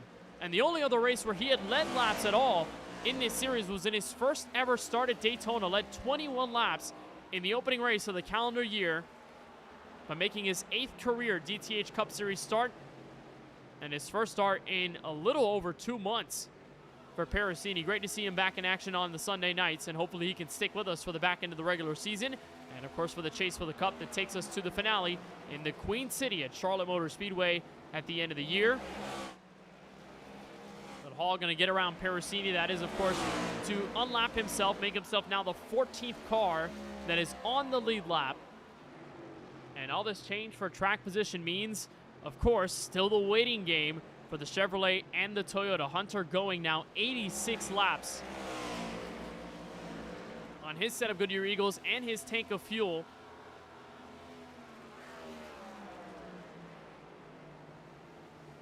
And that, of course, will matter, because if the rest of the field has to come in on pit road, then that will definitely help the likes of Hunter, who will basically extend this past another run.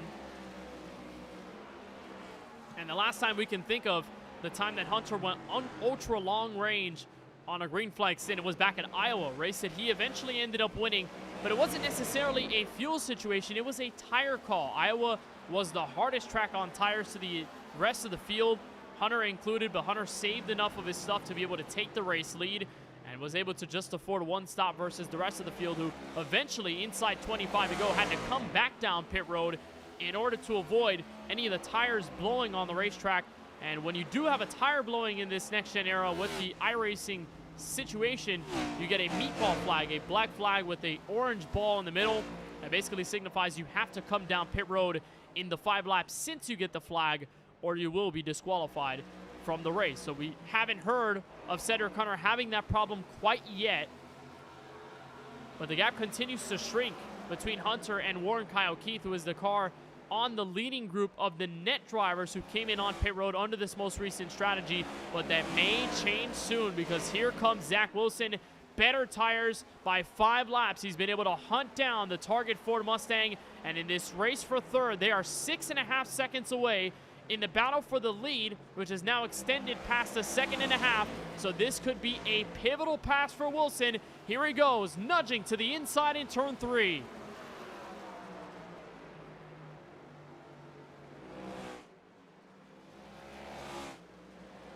And Wilson gets by. New net race leader.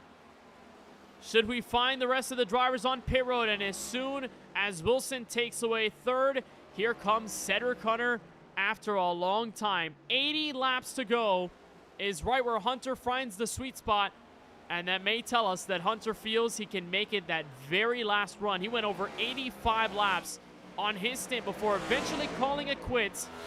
But now the question is, how far does he fall back in this run And will that hamper him? He knows the rest of the field may have to come in at least one more time, assuming they cannot go all the way to the end of the distance.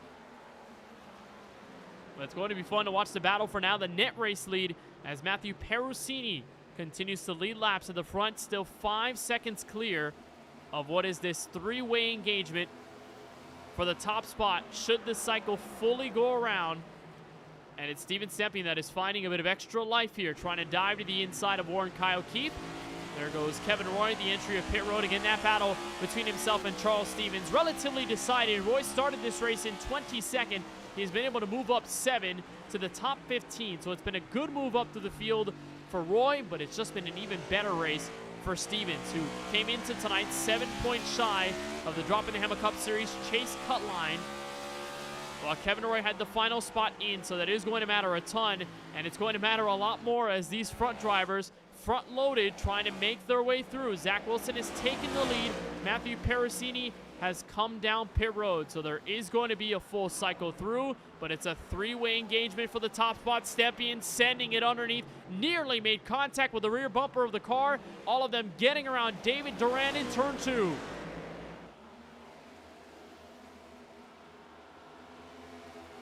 What a strategy fest this has turned out to be.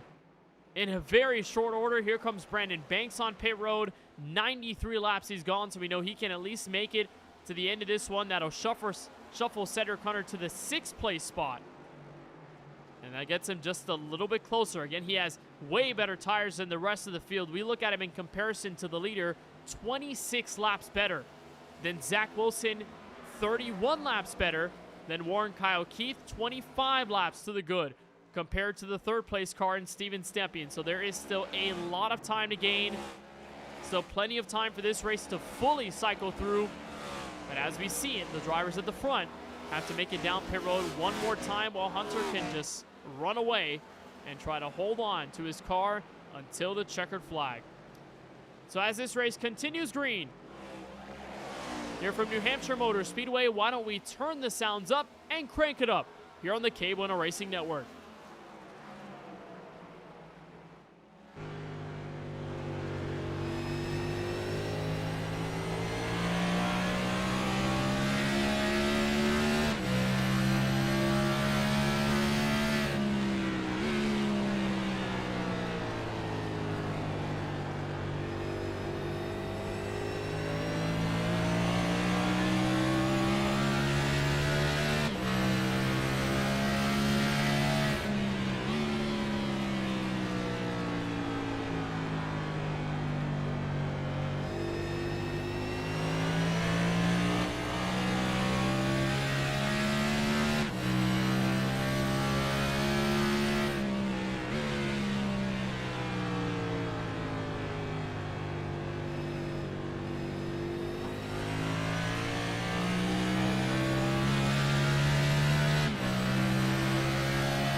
Beautiful sounds all around this New Hampshire Motor Speedway. We've gone on our longest green flag run of the night, and you're looking at the race leader by not a huge margin. 3 to 4/10 of a second separate Zach Wilson, looking for career win number 1 in just his 4th career start, and Steven Stepien, the driver who dominated the first beginning of this race. Around 3/10 back in second. Warren Kyle Keith not too far behind in third as well. And Stephen Harlow, Zachary Hall, the 2 drivers that round out the current top 5. Those 2, at least within 2 car lengths or so, they may engage in battle as they come off the corner. Hall to the inside. And again, through this longest green flag run, inside 65 laps to go as Hall chases to the inside for 4th. We have this continuous debate of who will have the better strategy. A lot of the drivers came in from the recent run earlier than some of those last few drivers did. They anticipate they'll go at least one more stop before the rest of this race is concluded. Now, being said, Cedric Hunter and Matthew Perusini, those 2 went longer than everyone else. They run in the 6th and 7th spot. And if we were to look at it that way, if the rest of the field in front cycles out and do have to come down pit road, if there are no yellow flags, Cedric Hunter pitted within 80 laps to go after going more than 85 laps on his stint alone. So we know that he can make it to the end of this race. Brandon Banks can also make it to the end as he went 93 laps before coming in on pit lane, although Banks is trapped a lap down in 10th with only 7 cars on the lead lap. So if things pan out in the way that this 45 car thinks it will, with the strategy we are unfolding to see, then Hunter will be able to skirt away and get the race victory. Now again, Matthew Perusini is not too far behind. Those 2 came down pit road to the difference of 2 laps to the betterment of Perusini. He had 18-lap better tires than the 45 car when he took the lead at the end of the long green flag run and what eventually brought down Hunter to pit road. But we do see a lot of pace behind the wheel of the 96. A lot of that has come from just the fresh tires alone, but he has really blossomed in this late run. He is nearly a full 10 faster than Hunter over the last few laps, and that is serious. Perusini is on a mission to get career win number 1. What a spoiler that would be if Perusini, in his first start since mid-May, can get it done here in Loudoun, New Hampshire. Those 2 get around the lap car of Lauren Vincent off of turn 2. And they'll make their way around. And New Hampshire last season was the first career win and only win of the series for Ross Harlow, who drove the 16 car last season and had a great fight with Lawson Peel in the last few laps of that race. So we could very well see another mano-a-mano battle for the top spot in the waning laps, but this time under strategy. It was a late restart in which Harlow was able to pull away and get the race victory after Peel sent it in at the entry of turn 3 at the final lap of the race. But as we watch now, the battle for the lead has slowly begun to heat up. Stepien got a little faster than Wilson the last time by, bottled up that last lap or so, and so the Chevrolet Accessories car will have to wait at least another lap or 2 to get right back to the rear bumper of the 60. But it's been a good one so far here from New Hampshire Motor Speedway. Telemetry tells us at least 31 minutes to go. If we are able to run this thing all the way until the end.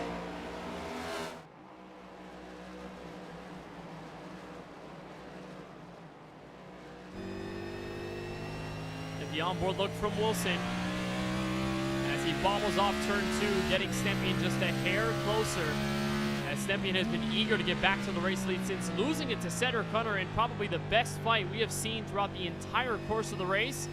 Stepien is there. Of course, they have broken free from third place Warren Kyle Keith, maybe under fire from Zachary Hall. Those 2 separated by a long distance, so it may be a while before we see those 2 ever engage in battle. But we are at the heart of this run. Stepien diving in turn number 1, looking for an entryway through the apex. He's got a good run off turn 2 to the back straightaway. Here he goes, punching his nose to the inside. Can he break through?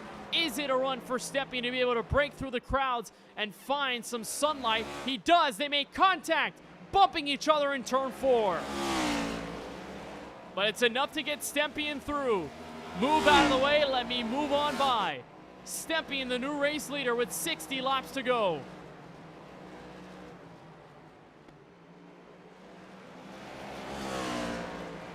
But again, a possible final green flag stop on the way. Even if they can make it to the end of this race, or at least make it to 85 to 86 laps. That's another 40 laps on the racetrack. Plus, they have to add another 19 to be able to make it to the checkered. And at the moment, we have not seen anyone with any signs of slowing down. As Warren Kyle Keith, you ride on board with his Ford Mustang, trying to weave through the traffic. A lot of them a lap down or more. Brandon Banks is up the road. Chuck Stevens, those two cars are 8th and 9th. Those are the first two machines that are a lap down or more here in New Hampshire over the course of this longest green flag stretch. And that is, again, assuming that we will have an extra pit stop in line for at least everybody in the top 5. We know Hunter and Perosini can make it to the checkered on the run that they just went on, plus the pit stop they made within 80 laps to go. And if we understand that they went 85 to 86, Perosini went a little less than that, but he can extend it to where Hunter did. We know Brandon Banks went as far as 93, assuming he saved some fuel at the beginning end of the run. We know they can make it to the checkered on fuel. There's going to be a big question mark, though, on tires. If they end up using too much of the Goodyear Eagles, if Hunter feels too pressured by Perosini, or if there is going to be some semblance of saving on behalf of both of those cars, knowing that they have the winning strategy in the back. But if you're Perosini himself, do you think you want to push the race car now, understanding that there could be a change for the lead later in the race, knowing this cycle as it pans through, and Perosini may not be there to see the reaping of the benefits as Warren Kyle Keith has come in with 56 laps to go. So we know he is going to be good to the end of the race. He makes his final pit stop of the night, and does that invite the rest of the field to eventually make their way on pit road. There's Keith coming out. He should be able to unlap himself from the race leader, knowing that at least Steven Stepien and the lot have to come in. It is still 2 car lengths separating Hunter and Perosini for what we see right now as the net race lead. It's been that kind of night for New Hampshire, worrying about where you're going to fall in line. Banks tried the huge overcut, didn't pan out for him. Hunter and Perosini, once again in strategy, have found the sweet spot. So Keith makes the pass inside turn 2 and will unlap himself. Will make him now 7 cars that are still on the lead lap tonight.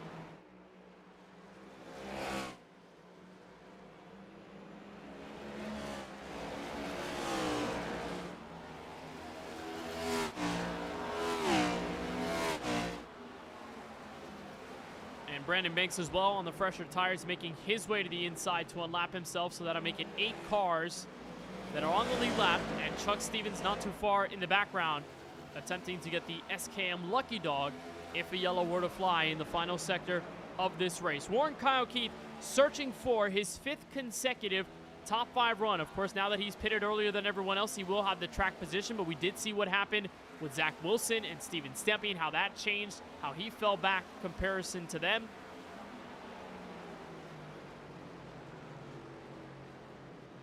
So we'll be awaiting him, especially in this juncture of the race. How soon do you want to pit if you are Stepien, Wilson, Zachary Hall, Stephen Harlow, and some of the rest of the field that just didn't find their way in at the right time? As the eyes have really panned on the 45 of Hunter and the 96 of Perosini. That battle, by the way, continues to remain within a car length or 2. Perosini has not let the driver of Hunter get away quite long, but we again understand maybe Hunter is saving his Goodyear Eagles right now, and Perosini may be doing the same. He's just leveling off again. He does have better tires to the tune of a few laps, not too much, but it is enough where Perosini can step out in front through the dirty air alone, might be able to take the net race lead and just pull away into the New Hampshire sunset and get career race win number 1. They're catching up on some lap traffic. That's Stephen Harlow up in the groove with the next car in line of David Duran. That'll be a change for position. Duran is about 1 lap down in 15th place. But again, that will alter the effect of Hunter if he is able to still squeak by Perosini in this run. They have not let each other go in the slightest with 50 laps to go. So this race for the win is far from over.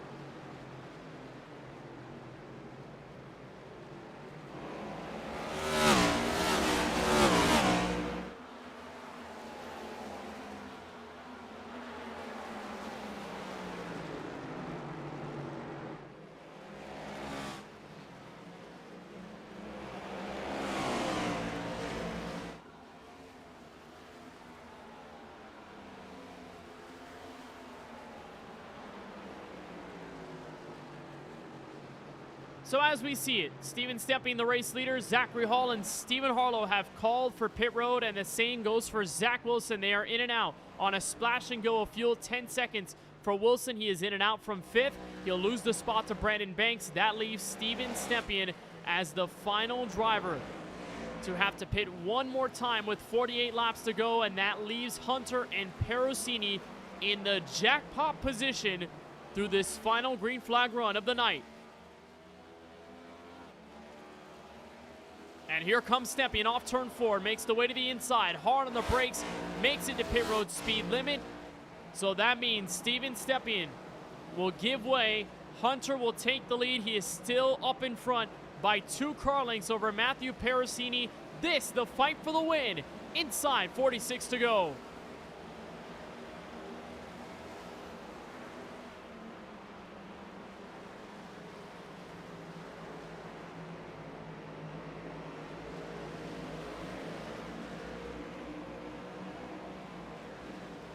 And now it's all about whether this 45 car can do what he's done for most of the season. When he's faced with a late race drive, try to hold off as much as he can. He has been quick. He's loose it off turn 4. He hasn't been faster than Perosini by much. And could that difference alone get Perosini a break in the clouds to find his first career win?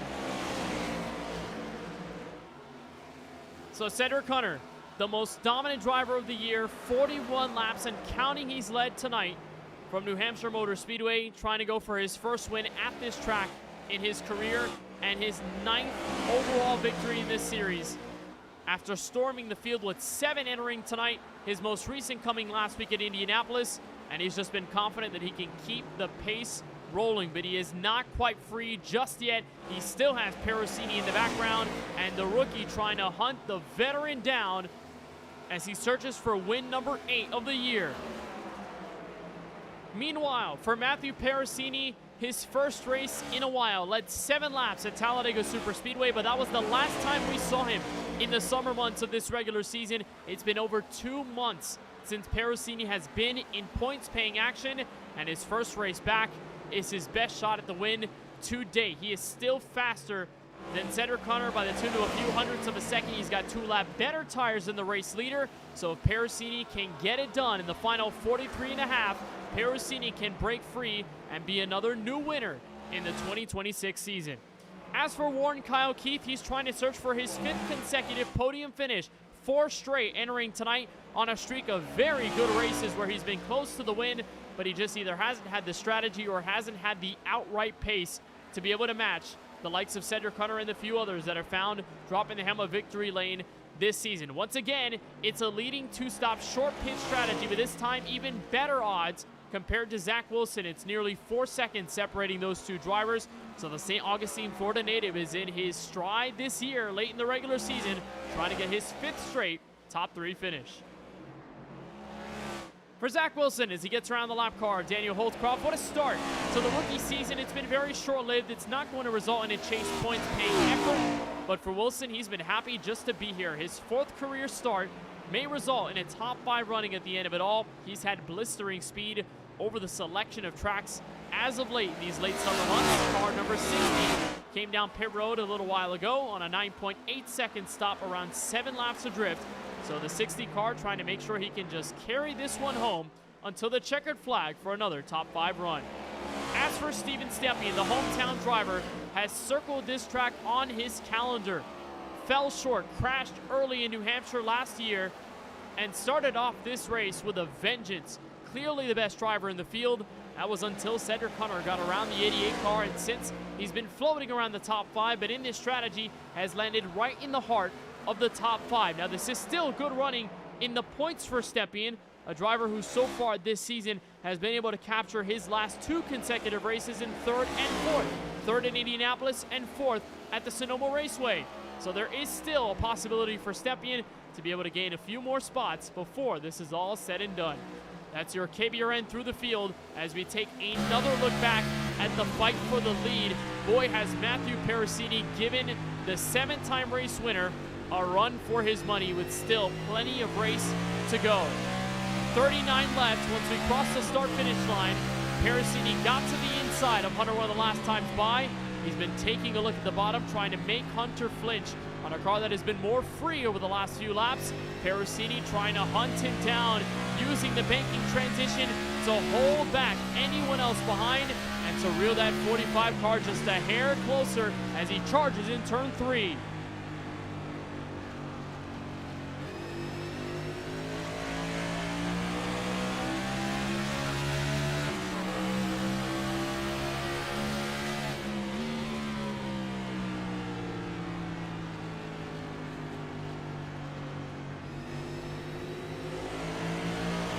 By Pericini, got a jump off turn 2 as Hunter found himself a little squirrely at the exit, coming to the back straightaway. Pericini has the entryway to turn 3, cannot quite get there, and a wash of dirty air is going to bring him high, but we've seen Hunter very loose at the exit of turn number 4. That's been his weak spot, and that's where Pericini has been able to attack. And again, they are not too far away from Warren Kyle Keefe. He is on fresh tires, so there may be a chance that this is a 3-way fight before this race is concluded with so much time to go. There are the leaders in frame. Warren Kyle Keefe is within striking distance, and he is 2.2 seconds clear of the 4th place car in Zach Wilson. So is there a chance? Can you see it for Warren Kyle Keefe? Here comes Pericini again to the inside. This time he's got it. Bit of lock of the brakes. They bump in turn 1.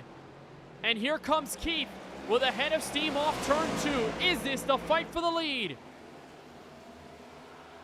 Oh, Pericini got the wall at the exit of 2. Keith is going to be there. He is strong, and he is headed up to the front 2 with lap traffic in the play. Keith on a crossover. Keith is there. Keith can point his nose to turn 1. Top 3 separated by 0.3 of a second with 35 to go. And just when we thought the short pitting cars would not find any success late in the run, and as soon as we thought Pericini and Cedric Hunter would be the run for the win, all of a sudden, the Target Ford Mustang is trying to break in front. They'll have Alex Muscarello, the lap car. Keith is there. Outside charge. Off of turn 4. New race leader. And it's Warren Kyle Keith with 34 laps remaining.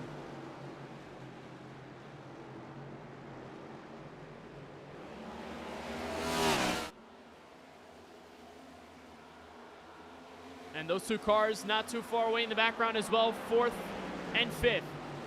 Zach Wilson, Steven Stepien on a similar strategy to Keith, but now the track position and the time very much in favor of the St. Augustine, Florida native. There's Alex Muscarello right in front. Oh, Hunter's in the wall. Got a piece of it off turn 4, and then may have killed any chance at an 8th race victory this season. Zach Wilson has found his way in front of Pericini, and Stepien's right there with him. But Cedric Hunter, a rare mistake coming off the final corner as it's a 3-way fight for second. Wilson in the bottom, Stepien on the high side, breaks in front. Pericini for defense, but Wilson is still there. And what happened to Cedric Hunter at the exit of turn 4 on the last lap? Had trouble as Pericini got to the inside. As we'll take a look at the replay again, this was right in front. This was running in second. And we again noted how loose his car was at the exit of turn 4, but it just unraveled from underneath him. And Pericini, got a contact with him as well on the back end, pushing Hunter into the outside wall. And perhaps just sealing the deal on Hunter's attempt at finishing this race at the front of this field. Here's another look.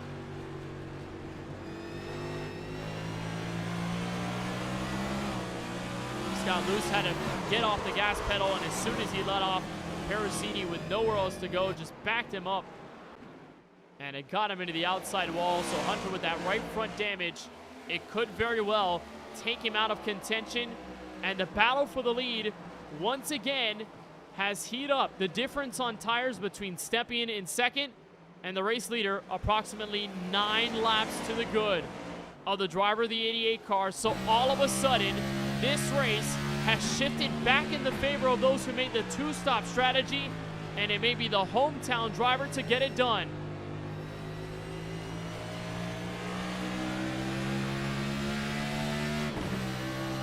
What a night it's been on strategy. Almost felt like Hunter and Pericini had this race locked up. But New Hampshire has a funny way of getting to things on strategy on tires. And now this is the overall run for the win. Charlie Byer Photography onboard camera with Stepien showing the hard work it's taking for this Chevrolet car to make his way to the race leader and make it a proper fight. And Zach Wilson is not too far behind either. He is at least half a second back of this fight for the top spot. So if those two get together, or if those two just hold each other up for a little too long, it could very well open the door for the rookie to get his first career win inside his first 5 career starts in the series. Stepien nose in front, Stepien nose underneath, nearly makes contact, but he's clear again. And Wilson is within striking distance. Here comes Stepien again. Battle for the race lead in turn 1. Is it going to be enough? They make contact. They bump twice. Keith is out of the way. Wilson is breaking through to second. And can that be enough?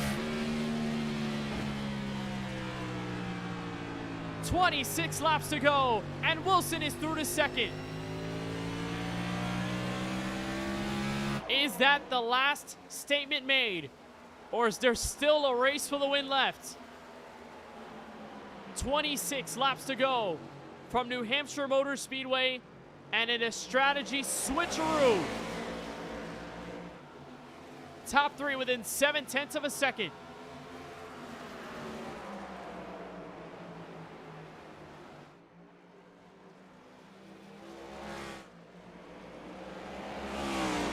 Running fourth is Pericini. He has kept his place. Cedric Connor with the mistake. He still runs in the 5th spot and could easily secure another top 5 to secure the points lead still, as he's already got a spot locked into the chase. But it's a 3-way getaway for the lead of this New Hampshire Motor Speedway affair. Stepien looking for his 3rd win of the year. Wilson and Keith looking for their first in their careers. And it is still not over.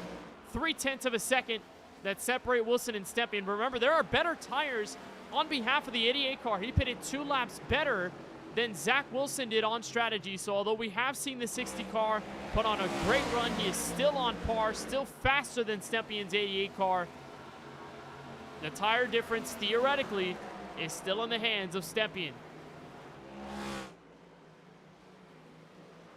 Meanwhile, rest of the field have scattered through. There's Stephen Harlow trying to secure another top 10 finish this season.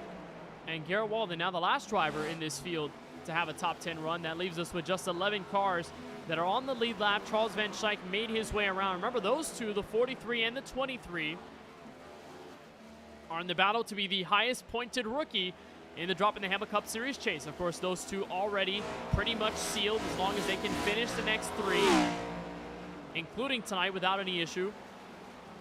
But they should end up in the top 12, just given the season that those two cars have had. Great regular season campaigns. And, you know, we mentioned drivers like Jesse Whittington, who ever since the start of the year has been able to gain spots race by race and has done well to finish in the top 10 and 15 through most of the affairs. You got to give credit to Garrett Walden and Charles Van Schaik. Started this season well and have since been able to continue a momentous run. Cypress Racing Academy getting at least 3 cars in the top 12 for the chase if Chuck Stevens is able to move in front of Kevin Roy, which right now it appears he can within those 7 points. It's an overall drive by those drivers, and their newest addition to the team is the one that's trying to break into his first career win and find his way around this Steven Stepien car, who has been dominant for the most part in the first segment of the night. There are lap traffic cars up the road, so there could very well, within 20 laps to go, be another door open for Wilson. But on speed alone, he is faster. 1/10 shaved off of Stempion's time, a 30.455 for Wilson. The North Carolina driver loose off turn 2, the one mistake we see off of him in this run, and he'll have to work hard for the lead again. There's the difference for the lead.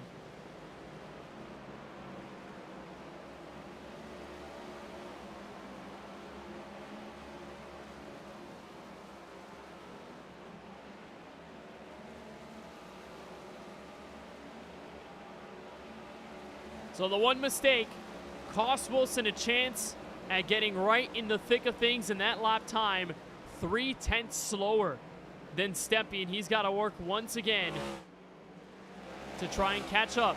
18 laps left from New Hampshire. The top two have pulled away soundly from Warren Kyle Keith, Matthew Pericini, and Cedric Hunter. Those cars not even close in the same zip code of each other. Mostly 3 or 2 seconds that separate all of those cars in interval. And it's really just a run for the win. Closest fight on the racetrack is the one for the top spot. While Garrett Walden tries to catch up to Ray Rogers in the 51 Chevrolet in the run for 9th.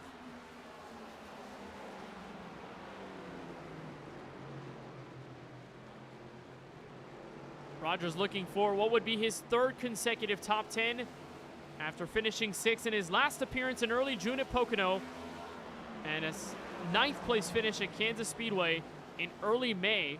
It's been a solid season for the driver of the 51 so far.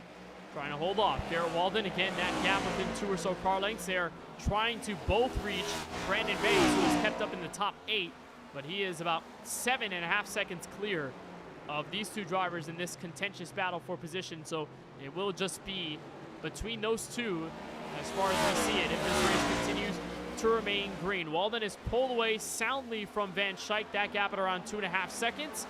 And Walden can anticipate a further buffer if he's able to squeeze by the 51 Chevrolet of Ray Rogers. Great run off turn 4 for Walden, able to sneak underneath. Walden trying to look for 9th place back to turn 1.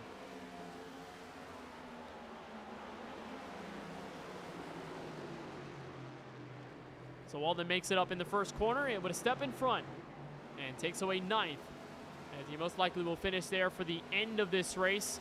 Battle for the lead, still within 3/10. It was a poor run-up to Charles Van Schaik for Stempien. Wilson got right back in the foreground, and it's going to be even worse for the 60 car side by side with Van Schaik. Though nearly made contact, he doesn't have the run off of turn 4. So what goes around comes around for Stempien. Almost a scare there off of turn 2. And we've also talked about how difficult it can be to get around lap traffic, especially on tracks like these where you want to carry as much speed as you can off of a corner. But if the placement of the car that you're lapping is in the wrong place, if they're at the exit of the corner and you cannot maximize corner speed on the exit, then you just have to deal with it, frankly, for the most part. And how many times have we seen drivers get hampered very quickly and have their lead pretty much distinguished at the start be dissolved very quickly because of the way they call lap traffic? We see that at tracks like Bristol, at Dover, a lot of the short tracks. Richmond, we may see it if we get a longer green enough run to see lap traffic become a pure factor. That will be the difference between whether the leader is able to win the race or not, and that always gives the opportunity an extra breath of life for the second place driver, or in the case the chasing driver, in any given track position run. But in this case, for the win, with 12 laps to go, Wilson saw the sigh of relief when he saw Stempien get backed up by Van Schaik, and there is even more lap traffic on the way. Remember that battle between Walden and Ray Rogers that soon settled in the run for 9th? Well, they are soon to be lapped again. Wilson was faster last time by than Stempien, but only by 5/1,000ths of a second. Rogers, of course, knows the situation, stays up high, but this is where Wilson will catch him right at the exit of turn 4. He just barely clears, but again, that may be enough.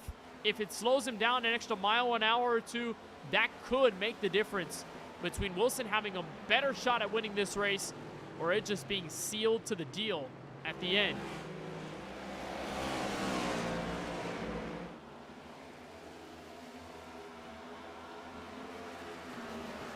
But it's all up for grabs as the two Category 5 esports teammates have found each other on the speedway And it's a battered and bruised Cedric Hunter that has to play defense on his teammate Zachary Hall.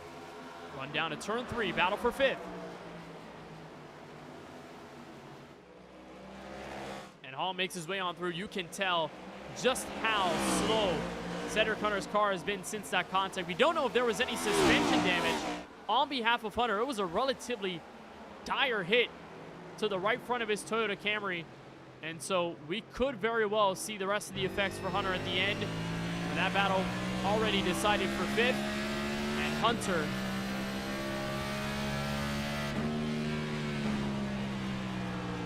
in a place to get his worst finishing position of the regular season since 14th at Kansas. It has been that long since we've seen Hunter have a poor race. Tonight not even going to be a poor race. It's a top 10 still. But obviously to the magnitude of what Hunter was able to put up tonight, leading a ton of laps and in contention to win, it is going to be a far cry for sure. As we look with the Charlie Byer photography onboard camera and Steven Stempien still trying to play defense over Zach Wilson, and almost looking like the run for the race win earlier this afternoon in the NASCAR Cup Series race at Indianapolis. Corey Heim on a loose car trying to hold off Christopher Bell and Joey Logano. Almost seems like a same situation right here. This time between a veteran in front and a rookie in second. The field will see 7 laps to go this time by. And at the cross of the start-finish line, Stempien still better, but not by much, as Wilson has the better lap time. Can he get through, or will the time run out from underneath him?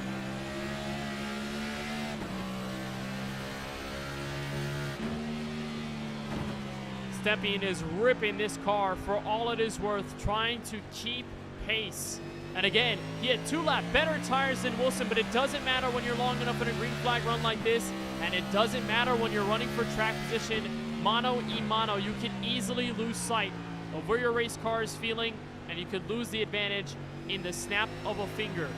So with 5 laps to go next time by, once again Wilson is better, 37.47 or 30.747, while Stempien at a 30.817. It is far from over. Wilson tries the high side. He wants the crossover. He's stuck in dirty air. 5 laps to go.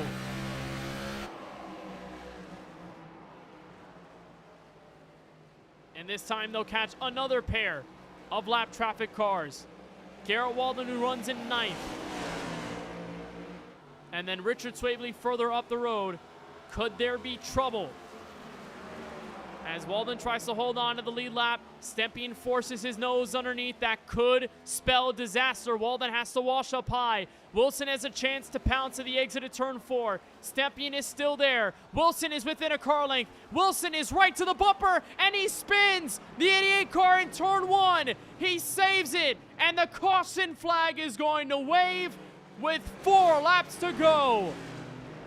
Oh my goodness. And Stempien is not happy.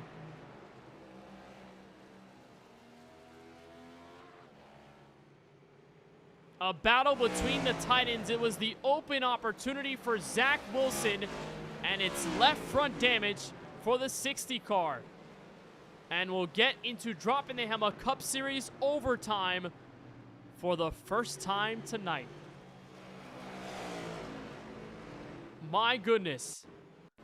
Let's see how all of this unfolded, and it was all from that run up to turn 4. Remember, Garrett Walden is 9th. He is on the lead lap at this moment. He does not want to give way. Stempien tries to force the issue, a dive in turn 3. He gets alongside the Walmart Chevrolet, but again, that's lost speed off the corner. He cannot maximize the exit. Then here comes Zach Wilson. Wilson tries to point the nose to the bottom, and looks like he just tried to brake later than Stempien while running the same line. Got into the rear end. What a save by Stempien. And had iRacing race control not thrown that, that would not have been a yellow.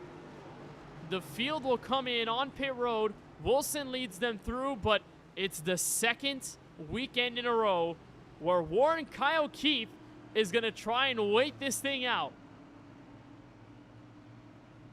On a stop he made 54 laps ago, Warren Kyle Keith is the only driver to stay out race off the pit road, goes to the 88 car.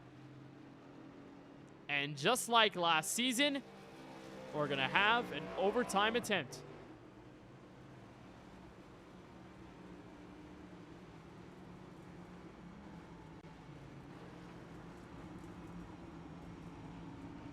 Steven Stempien, the leader off pit road. And now he'll have to hold off the competition for the last few laps. He'll have to get around Warren Kyle Keith and try to hope that he can remain in the race lead by the time it is all said and done. Let's get a word with the driver of the 88 before we get our first overtime restart of the night. Steven, how did things feel out there? We saw the contact. What did you feel from your end, and what's the mindset here on the restart? I just go get him. Nothing else to do. I've been battling all night to try to get back up here, and I'm going to have to battle again to try and win this race. So just make no friends and take no prisoners. Well, here we go. Only 2 laps to go, Steven. Best of luck on the overtime restart. Stempien, calm and collected, trying to focus in on what's going to be our first overtime restart of the night. The field will double up for a restart with 2 laps to go. The objective is to make it to the white flag without a caution coming out. If the white comes out and the leader takes it without any incident, then we will run it to the flag and the checkered until the end. If we get a yellow flag between this restart and the white flag lap, we would do it all over again. It's Warren Kyle Keith on 55 lap-old Goodyear Eagles, while the rest of the field is on fresh tires. Green flag in the air with 2 laps to go. A great jump from Keith. Wilson is there. There's contact. Wilson is sideways, hard on the outside wall, and it all comes back around. Zach Wilson goes for the spin, and will do the overtime restart a second time.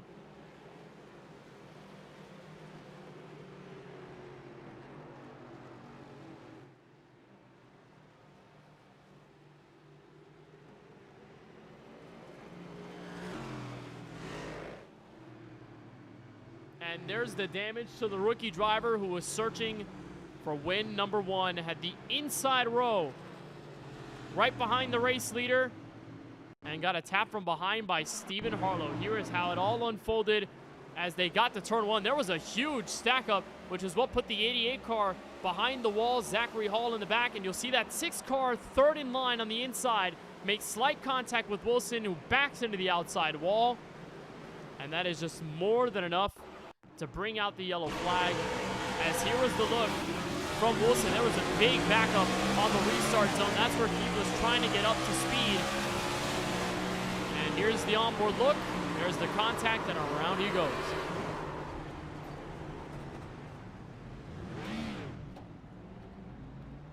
So Wilson, who was in contention to win, may in fact have his chances soured as he brings his Chevrolet wounded on a pit road.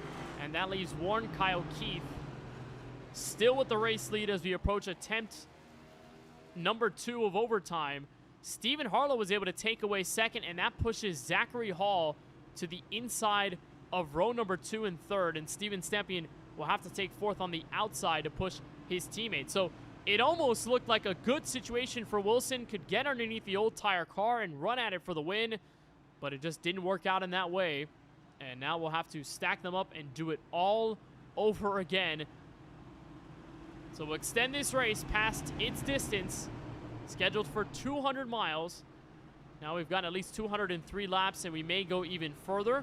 Lights will hopefully come off on behalf of the iRacing official pace car, and it does. But most importantly, Warren Kyle Keith is going to elect the outside lane, and that means even further possible trouble for Steven Stempien, as he'll have to be back behind the old tire car, and we'll have to find the longer way around, or the inside 3 wide potentially, if that is the case.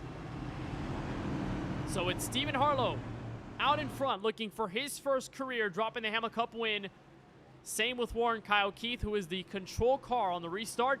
Zachary Hall trying to go for his 2nd win of the year on the inside of row number 2 and 3rd. Stempien, who had the lead basically right before the caution with Wilson came out. He's on the outside of row number 2 in 4th place. Brandon Banks is in the top 5 with Garrett Walden to the inside of him. That settles out row number 3. as we come off of turn 4 for what could be the last time under yellow. Pace car is down through the Echo Park Automotive Restart Zone. It's another late jump for Warren Kyle Keith. It's Harlow to the inside. The field stacks up on the top groove. Harlow is free. Harlow is the first fresh tire car as the field comes off of turn 2.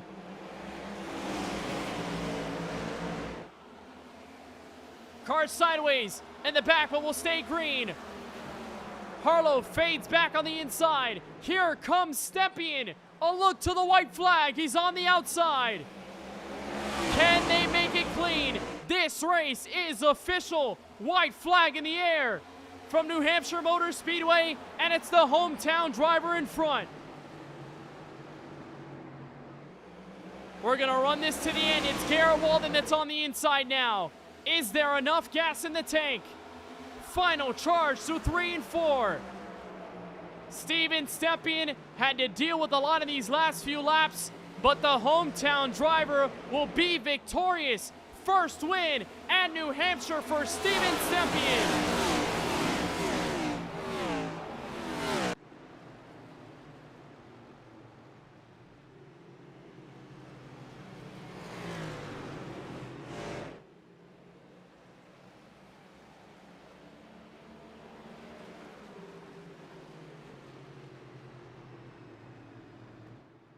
Unbelievable drive to the finish. And it all works out in the end for Steven Stepien. Third race victory of the 2026 season.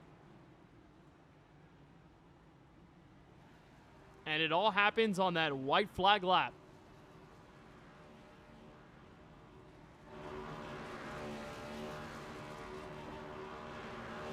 Well, Brandon Banks is celebrating on the front straightaway as Stepien was the first driver to cross the line.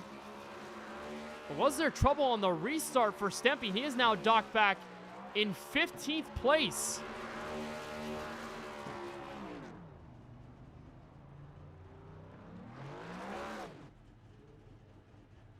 Brandon Banks is celebrating on the front straightaway.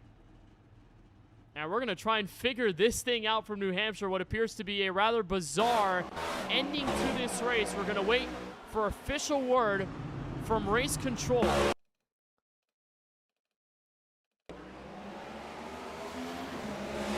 here is a look at the replay on the restart. There's Brandon Banks. As Stepien and the rest of the field came around, Warren Kyle Keith was on the outside. And Ross Harlow is going to be on the inside. Zachary Hall was there, and there was a bump from behind. Stephen Harlow had to give position back. And we are hearing word from race control that there was some jumping on the restart. Coming to the second attempt at overtime, so it appears Stepien was among the guilty parties. I'm assuming that also included the 6 machine of Stephen Harlow. So we are getting word that because of a jumped restart, the win is nullified for Steven Stepien, who technically was the first car to cross the line. But you look at this fight for what was second as we were looking at it. This turned out to be the race for the win.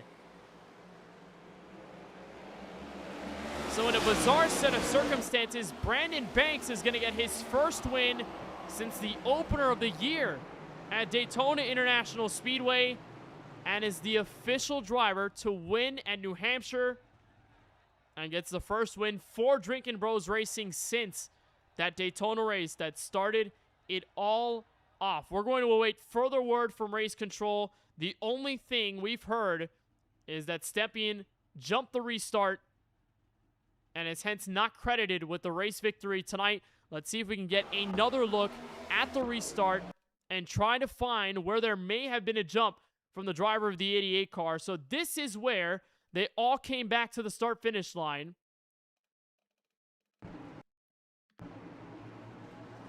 So this is it to the Echo Park Automotive Restart Zone.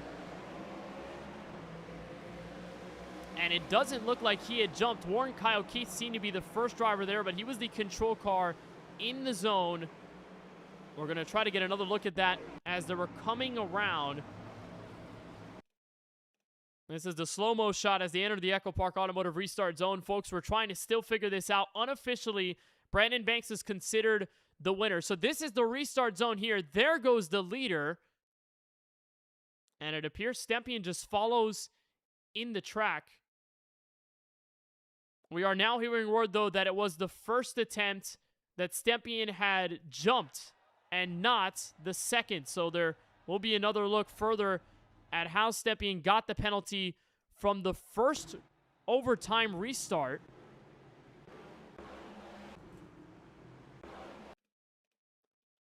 So let's get a second look at this. This is attempt number 1 at dropping the Hammah Cup Series overtime. So here's the second look. Oh, and there was the jump. So it wasn't the second attempt. It was the first attempt at which there was the infraction. Stephen Harlow had to give way, though. That was, of course, where Zach Wilson got spun around at the exit of turn 1. And so all in all, Brandon Banks is the race winner in a bizarre set of circumstances. The South Carolinian will see Droppin the Hammah Cup Series victory lane for the second time this year.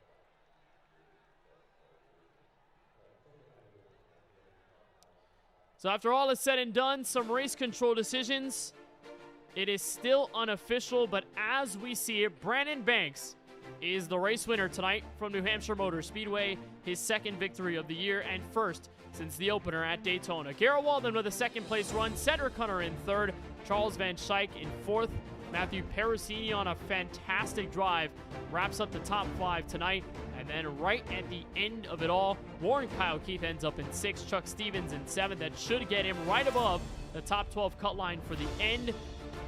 Zach Wilson up in 8th, Zachary Hall in 9th, and Stephen Harlow to round out tonight's top 10. Ray Rogers is back in 11th with Alex Muscarella in 12th. These are all the cars one lap down or more. Richard Swavely in 13th. James Kunkel in 14th spot with Steven Stepien. That is where he is put after the penalty. 15th place, a huge hit for the driver of the 88. Jesse Whittington in 16th. David Duran, Kevin Roy, Daniel Holdcroft, Casey Knighton, and then the final 2. Justin Erb 11 laps down and 21 laps adrift for the 07 of Lauren Vincent. So we try to gather our thoughts at the end of tonight's race here from New Hampshire. Welcome to tonight's KBueno post-race show. We'll try to digest everything that went down on the last 2 attempts of dropping the Hammah Cup Series overtime, and it is Brandon Banks getting the race victory for the first time since we started the year. Brandon, we join you now. I can imagine that you were just as dumbfounded at the end as a little bit of us. At the end of that race, you were technically in the running for second, as it was just on raw track position, but then you heard of the penalty. You're considered the winner. What are the emotions after a wild ending here in New Hampshire? I don't know, man. How about that? I had no chance in this race. This is probably one of my my worst tracks. I was just really trying to survive for a top 10, and I still honestly don't even know exactly what happened. I don't know if Stepien had a black from a previous restart or something. But I mean, hey, I'll take them any way I can get them. I haven't gotten one since like with the first race of the season. So, yeah, heck yeah, man. I'll take it. I mean, Stepien and those other guys were way faster, man. They deserve it. But I mean, when you can get a win here, you take it, any way you can. So tell us how this car felt tonight. Of course, you were running top 10 by the end of it all. Those overtime restarts changed things a bit, but what did you feel there mindset-wise in those final 2 laps, just trying to hustle this car in what seemed to be a pretty difficult track to drive? Yeah, I mean, I just kind of got up on the wheel and just drove as hard as I could there. It took everything I could really just to stay with Steven, and then they were quick. I just had a really good restart, and got through turns 1 and 2 real good. I think Garrett was kind of in the same boat with me. We didn't even know we were really racing for the win there, so we were just, we were just kind of just battling each other, not super hard, but just just trying to come away with a decent finish. I know both of us were struggling trying to finish somewhere in the top 10. And it just worked out for us. But yeah, it was the strategy tonight was, I thought, going long and making it a 2-stop there at the end would be the strategy. But I mean, I don't know if these guys were just that much faster than me or what, but that 2-stop strategy they had was the way to go. So yeah, I mean, sometimes you just get lucky and you get one. I'll take lucky tonight. First win, of course, since Daytona, and you add on to your list of dropping the Hammah Cup Series wins. I believe it adds up to what is now 4 career victories for you over the course of the tenure in Season 1 and Season 2. Now a few races to go, Nashville Superspeedway and Richmond. Obviously, your eyes set on the Droppin' the Hammah Cup Series chase for the championship. What do you carry in mind through the final 2 of the regular season and think before you get into the chase mode for the title? Yeah, I mean, I think we're just gonna try to stay clean. Just get some more experience with the car, and just try to bring home a good strong finish in both those races. And just carry that momentum over into the chase there. Cedric's really kind of the guy to beat almost everywhere we go. And then there's a couple of these other guys that are kind of coming on really strong here at the end of the season. So it's going to be a tough chase. But yeah, we'll just try to be solid in the next 2 races. I'm not horrible at these next 2 tracks. I'm okay. I feel like I could maybe be a top 5 car for sure. You know, um, Everything works out right. Strategy, long run maybe. Maybe I can come away with winning one of those. But yeah, I think just being solid here at the end and just kind of taking that momentum into the chase is kind of what we're gonna do, and we'll see where it goes from there. Well, it works out in the end for you. Your first win in a while and in victory lane for the second time this season. Brandon, before we let you bounce and get ready for Nashville and Richmond to close out the regular season, anyone that you want to give a shout out to or thank for tonight? Well, appreciate you, man, for putting on the broadcast as always. Top notch. DTH for sponsoring the league. Stempian, Warren, all the guys that admin this thing, man. Appreciate them. DBR for sure. Kip wasn't able to be here tonight. He's got a pretty intensive work schedule, man, so he can't be here every week. But appreciate him for being in here with me and kind of helping me through here. And just everybody that comes out and watches. Appreciate it. It's a awesome league. If you got any time on Sundays, I know it's tough. Some people don't want to race on Sundays because of that race being on, so it's tough. But the guys that come out, every week, appreciate them for showing up and it being out here and being competitive and just making it a real fun league. So just thanks to everybody. Well, Brandon, as always, we appreciate the time we get to talk to you. We were trying to figure it all out at the end, but saw you burning down on the front straightaway. We got official word that you were considered the winner on track position. So congratulations on the win tonight, and we'll see you in the field at the Music City next Sunday. All right, man. Thank you. Appreciate it. Brandon Banks, considered the winner tonight here in New Hampshire Motor Speedway. His 4th career win comes at the short track here in the Northeast. And we're joined now by the 2nd place finisher in Garrett Walden. Garrett, what a night you had. I know we were talking about the battle for the highest pointed rookie in the series between you and Charles Van Schaik, but how did things feel tonight, and how did it feel with the turnaround in the 2nd attempt at OT? Well, I kind of got caught out on that first big long run because I took fuel only on that stop and thought we would have a caution or 2 more, and that did not end up happening. So I kind of made my bed. So I was going to lay in it and ran it long all the way to the end. I was like, well, I can make it on 1 more stop. And I felt like I had a good car in the long run. I wasn't too good on short runs. And I was fine, like where I was going to finish for the race. I was, happy with that. And then the caution came out between the 2 leaders. And I was like, okay, well, I have a chance here. And when I came around, I took 4. I was like, well, I'm going to be towards the back of the lead lap cars anyway, so I'm going to take 4 and, hope for the best. And, unfortunately, some wrecks happened in front of me, with my teammate Zach, and I just was able to navigate around that. I felt comfortable. I was like, all right, well, I'm top 5. I'm comfortable here. And then I'm guessing Stempian had jumped the restart somehow. I couldn't tell, and me and Brandon had no idea, so we were just content with where we're at after we kind of were like 2nd and 3rd. We're like, all right, we're good. Like, I wasn't gonna challenge Brandon. I was like, I'm not gonna try anything special on the last lap. I'm just gonna take my 3rd and go home. I'm happy with that. It was a good run. And then Stempy keys up, says that he had a black flag, and then Brandon won, and then I finished 2nd. So I was kind of like, well, I could have challenged him, but I mean, in hindsight, didn't want to cause any last lap mayhem. Very happy with the second. Very happy with the way I ran tonight. And I couldn't be happier, finally get a podium for the first time this year. So, I'm content with the way the night ended. And we always obviously wonder, had everyone known about the black flag, how hard you and Brandon probably would have raced in the running for the race victory. But we talk about your first run in the series for a little while. Obviously, there was an absence here and there over the last few weeks of the summer. You and Van Schaik bouncing around in the top 5 in the point standings. But how crucial is this second place finish to get you a little bit more momentum as you inch closer towards the start of the chase? It's just building that confidence. I feel that, going into tonight, New Hampshire was a decent track for me. So I felt pretty confident. I'm like, I can get another top 10, which, as we've talked before, that top 10s is my goal. Solid top 10, that's good points, good run. And I'm happy with that. And as the night ran on, I felt like, okay, I have a chance to maybe get a little higher than that. But obviously, guys like Stimpy and Zach and Cedric, I'm like, those guys are tough. I'd have to beat them on strategy if I wanted to beat them, because those guys are just so strong. And I followed behind them quite a bit and actually learned, a bit behind them too. So that helps.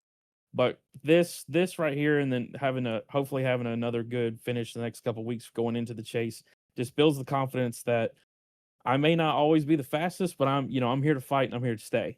So that's how I go into the chase. I think is that even if I get beat sometimes, that I'm here to fight and I'm always fighting for like the best position I can get. One thing is for sure, you've made a mark in this series as a rookie and someone that will be a contender in the chase come a few weeks' time. But before we let you go on this second place finish, Garrett, anybody you want to give a shout out to or thank for tonight's run? Big shout out to my team with Cypress Academy, Jesse, Zach, Charles. Those guys are awesome. Matt come back race with us tonight. Big shout out to everyone I ran with tonight up front towards the end, especially with Stimpy, and I feel bad for him getting the black flag. Cedric, and big congrats to Brandon on his second win finally since Daytona. But big shout out to you, Kenneth, for always putting on an amazing broadcast that my mom personally loves. Then a big shout out to the league admins for putting on just the graphics and getting the sessions and stuff up for us. And then shout out to my mom, who's always supporting me in everything I do with this. And also another big shout out to my girlfriend, who's always a big support in everything I do. And I just couldn't be more content with how tonight went. Well, Garrett, we very much appreciate the kind words. Glad that Mrs. Walden is enjoying our coverage of the series, and I'm sure she's happy to see you come away with a second place finish tonight. Congratulations on the runner-up here from New Hampshire. We'll see you in the field at the Music City at Nashville Superspeedway. Should be fun. Yes, sir. Garrett Walden, driver the number 43, at Cypress Racing Academy inside the top 3 at the end of the night. We're now joined by the driver of the 45 and Cedric Hunter. And Cedric, usually I ask you if you feel unstoppable after winning race after race. Tonight I must ask you, how? After hitting the outside wall earlier on tonight, how did you find a way to recover and get third at the end of it all? Yeah, we got really, really lucky with kind of everything behind the wheel for the most part. Like strategy wise, it just wasn't it. We tried to go with the same strategy as Phoenix, but obviously iRacing's had a couple updates since then, with pit stops being way faster now. So and then just the tires just fell off a cliff on the long run. Um, just dug my grave as as deep as it could possibly be with a couple laps to go, and we got really lucky with a caution. And like you said, there was contact too, so I had when I pitted there, I had I did have a minute of damage. We got it all fixed. It was behind all the lappers and stuff like that on the second to last restarts, and I think the green flag was coming out, and I was still in the middle of 3. So I figured my race was kind of chalked there, and then got lucky with another wreck into turn 1 that I was able to kind of reset it back at the position where I should be, and from that point on, man, is just send it on the apron, and just hope that people go wide or bump into each other, or whatever, just so we could get track position, and it worked out. Yeah, it was a hell of a drive there with 2 laps to go. Tell us what that perspective was under strategy, because we caught on as we were approaching 80 laps to go that You and Matthew Parasini went for what was really the one stop until the end, everyone else on a two stop.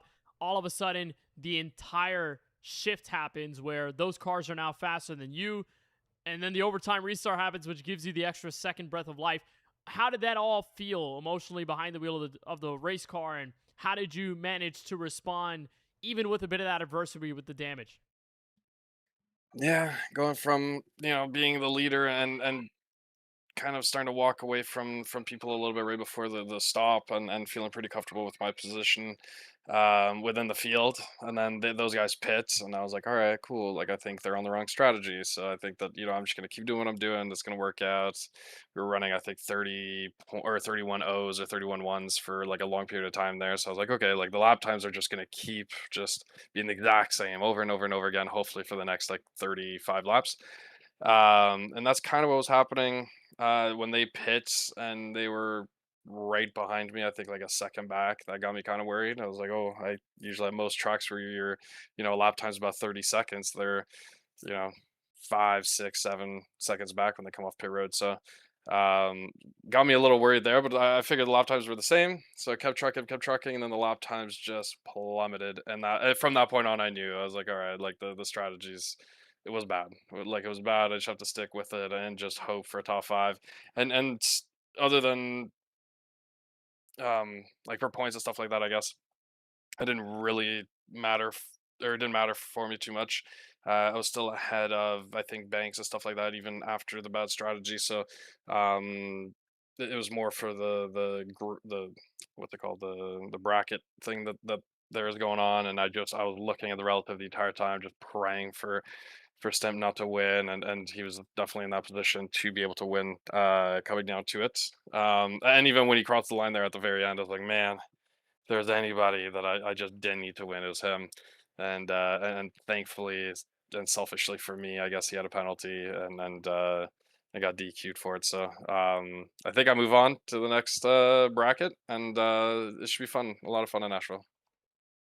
Well, talk to us a little bit about Nashville Super Speedway, what you expect out of that race, and also Richmond, the final two in the regular season. We know you're locked into the chase already on points, but what does the 7-time race winner this season do for the final two to get ready for the run to the championship?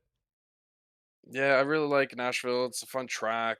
Tire wear is usually pretty big for that. Like it's a one groove racetrack for the most part, so you're just really just searching for clean air when you're around people, and I feel like that's one of my strong suits. So I think that'll be a lot of fun. Obviously my main focus is going to just try and go out there and win, but we're obviously racing. I think it's going to be like a one-on-one kind of thing for the bracket, so I only have to worry about one person, so as long as we can outperform them, fingers crossed, that's what we do, and that and put on a good race while doing it. And then Richmond is kind of up in the air. I guess we'll see how it drives. Some races I'm really fast there, and some I just can't find the pace. So uh, yeah, fingers crossed that the pace is there, and we can hopefully get at least one win here to finish off the regular season. Even besides the odds, late in the race, you find a way to get in third here at New Hampshire Motor Speedway. Before we let you go and focus on Nashville next Sunday, anyone you want to give a shout out to or thank for tonight? Yeah, man, huge shout out to you guys, to the drivers all for showing up. Um, Huge shout out to the admins for setting all this up, for the fans out there for tuning in, my wife and daughter for supporting the racing and being fans of the racing. And to Zach, man, it was good to see him back on an oval. It's been a while. I know he wasn't too pleased with his with how he ran, but honestly, I thought he ran really good considering. I was kind of expecting him to be, maybe slightly looking into a top 10 position, but for a while there, he was. I honestly thought when I took over the lead and I saw him just coming through the field, I was like, yeah, if he keeps the tires on him, man, there's a chance he might be able to win this race. And unfortunately, he burned off the tires, but he had super pace. So, yeah, it's good to see him again on ovals. I think he'll just keep getting better and better, and I wouldn't be surprised to see him get a win on an oval here before the season's done. Well, Cedric, a great finish tonight. A rebound, as we saw, third place at the end of 2 overtimes here in New Hampshire. Best of luck as we move forward to the final 2 races of the regular season, and congrats on the third. I appreciate it, Kenneth. Have a good night, man. Cedric Hunter closes out our top 3 after a wild ending to this race here from the New Hampshire Motor Speedway. And as we escape the Northeast with Brandon Banks as the new race winner, we head to the Music City, our next themed affair at Nashville Superspeedway. That takes place next Sunday, August 2nd, 2026. Be sure to join us at the end of it all. That's 8:30 p.m. Eastern, right here on the KBueno Racing Network YouTube channel, before we close out the regular campaign and decide the 12 that move on to the Droppin' the Hammah Cup Series chase. We already know one of those is secured in Cedric Hunter. Who will the other 11 be as the points continue to shift around? That'll happen at the Commonwealth of Virginia Richmond Raceway the following Sunday on August 9th, before the chase begins in Joliet, Illinois at the Chicagoland Speedway, and our second trip to that 1.5 miles. Still a while before we get there, but of course a wild ending here from New Hampshire Motor Speedway. Brandon Banks, a 2-time race winner in 2026. On behalf of all of the members of the Droppin' the Hammah Cup Series admin team, for Richard Swavely, Steven Stempian, Warren Kyle Keith, and everyone else that makes it happen on that side, and for everyone at the KBueno Racing Network, for Francisco Bacallao, Charlie Beyer, Keelan Belsha, Eli Comerford, Nate Polite, and many others, I'm Kenneth Bueno saying so long from New Hampshire, where Brandon Banks, for the first time since the opener, is a Droppin' the Hammah Cup Series race winner.